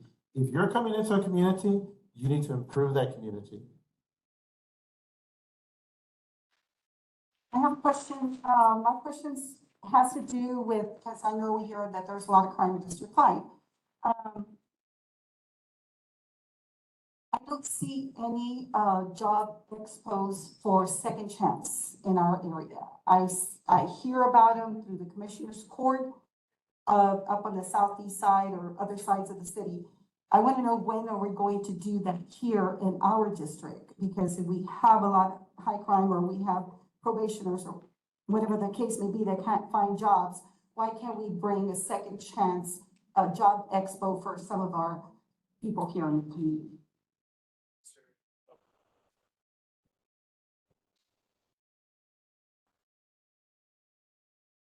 So you're right. Why can't we have a second chance expo, job expo here? Neither am I. I'm not aware of that either, to be honest with you. And so we need to be making those things happen here. We need to work together with our school districts. We need to work together with our Alamo colleges. We also need to be working with all those businesses that are down over at Port San Antonio to make sure that they're helping us put these together and giving people a chance at the jobs that they offer. So sometimes they cannot find a job. So I'm asking, can you bring a job expo for second chance community members that have, right? Well, no, absolutely. I mean, if you committed a crime and you've paid, you know, you did the time, then to be not giving those people jobs is double jeopardy, right? You need to be able to make sure that those people are getting the jobs that they need to keep, to live their lives, essentially, right? So we need to make sure that we're giving those people the chance at the jobs that they need so that it raises them out of poverty and gives them a chance to live the lives that they deserve. Thank you. Ms. Castillo. Thank you, Velma. That's a really key thing that's close to our office's heart. And that's why with the Ready to Work program, while I was opposed with its inception, now it's here and now we got to make it work, right? So what I've requested from the city of San Antonio is, one, to ensure that we're doing outreach at the probation and parole offices, because many of them are required to find work, and it's going to them, right, to connect them to programming and job opportunities. Further, what we've also done is, when someone comes to the city, whether it's the TERS or a committee that they're asking for funding, our request is, are you going to hire individuals with the blemish on their record? And by asking, we're allowing and we're receiving rather from these larger businesses who will say, yes, we will hire individuals with records. And that's something that we'll continue to do and continue to partner with the commissioner to make sure that he hosts those job fairs to bring out to the community. Thank you. So I'm just a quick yes or no question. Are you both committed to block walking and getting out into the community to bring students back to our ISD, to our public independent school districts in District 5. And I just want a disclaimer as we finish this that while I'm up here moderating this, I am a candidate for SAISD school board in District 5, which is further that way a little bit. And so I wanted to ask that question of you all, and then we will go into 3-minute closing remarks. And thank you all for being here. You want to answer this, Castillo?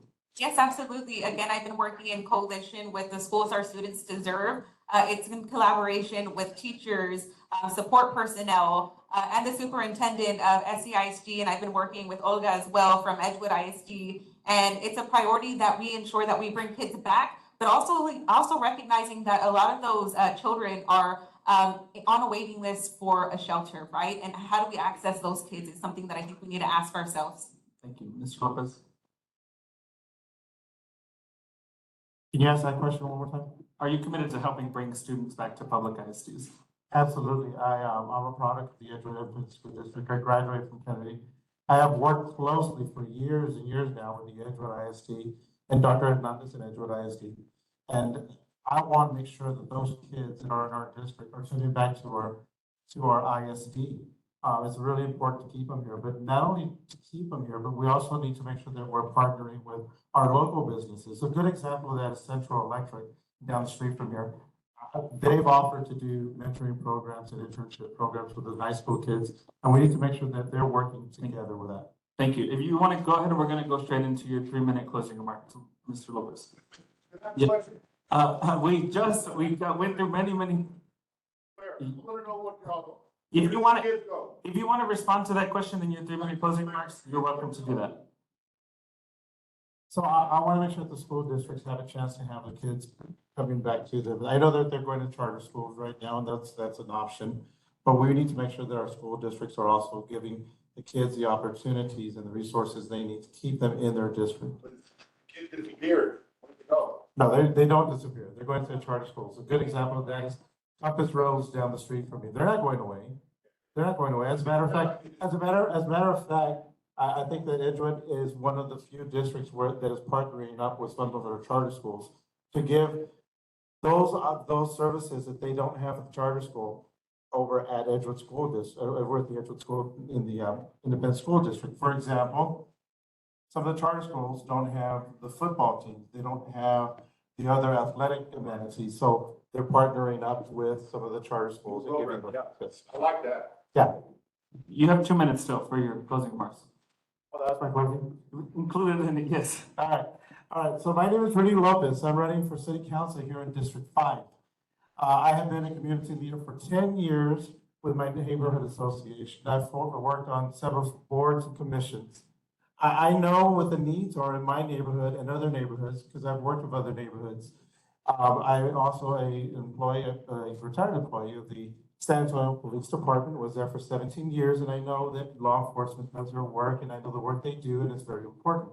So I'll be right off the bat. I'm very pro-police, and I think that we need our officers in this district, especially when the crime has risen and doubled in the past 2 years here in District 5.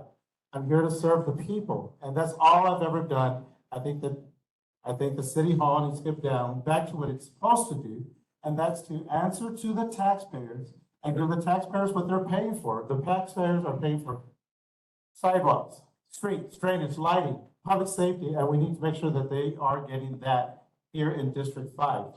I'm asking you for your vote. I'm asking you for your prayers. And most of all, just get out and vote and make sure you vote. I'm going to say this to my Spanish friends out there.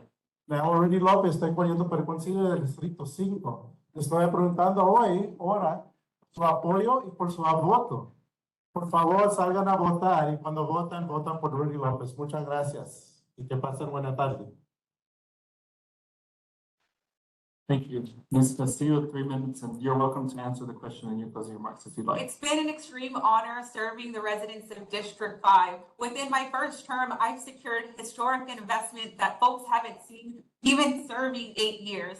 We've secured over $100 million of bond investment, all while navigating federal dollar spending with ARPA, bond funding, the general fund, and redistricting, and so much more. I look forward to continuing to serve you all because I know we have plenty of more work to do. In addition to that, it's key that we continue to shift things away from business as usual. Business as usual has led us here, and it's important that we take holistic approaches when it comes to things like public safety, recognizing that our police department has units like the Mobile Integrated Health Unit, recognizing that our police department has a mental health unit, right? We have these facets and these pieces within our police department that we need to ensure that we're investing in to ensure that we're uplifting everyone. And it's going to take all of us coming together. And I look forward to receiving your continued support and seeing you on the polls when y'all vote Teri Castillo. And again, it's a great honor. Look forward to serving y'all another 2 years. Thank you. Thank you. We just a round of applause for the candidates that came up to speak today. And then we are going to hear from Letty Sanchez. I was just assigned to thank everybody, so I'm here to say the final remarks. First of all, I want to thank all of you for taking your Palm Sunday to be here. I'm especially pleased to see that we have a great age range. So we are not just all senior citizens here now. We have youth, and we need the youth to come and vote. So thank you for the youth being here. I want to thank the candidates for taking time today to join us and speaking and sharing your thoughts. I'd like to thank our DJ for his time, great job. And for the two gentlemen here, they are the cooks. They made the hot dog, so thank you. And one more thing, for Abundant Life Church, they loaned us this space for free. So, and they made donations of food too. So thank you very much to Abundant Life. And thank you to our Association Coalition. Please join your neighborhood associations, please, and vote on May 6th or before. If there are any more hot dogs, please take some with you.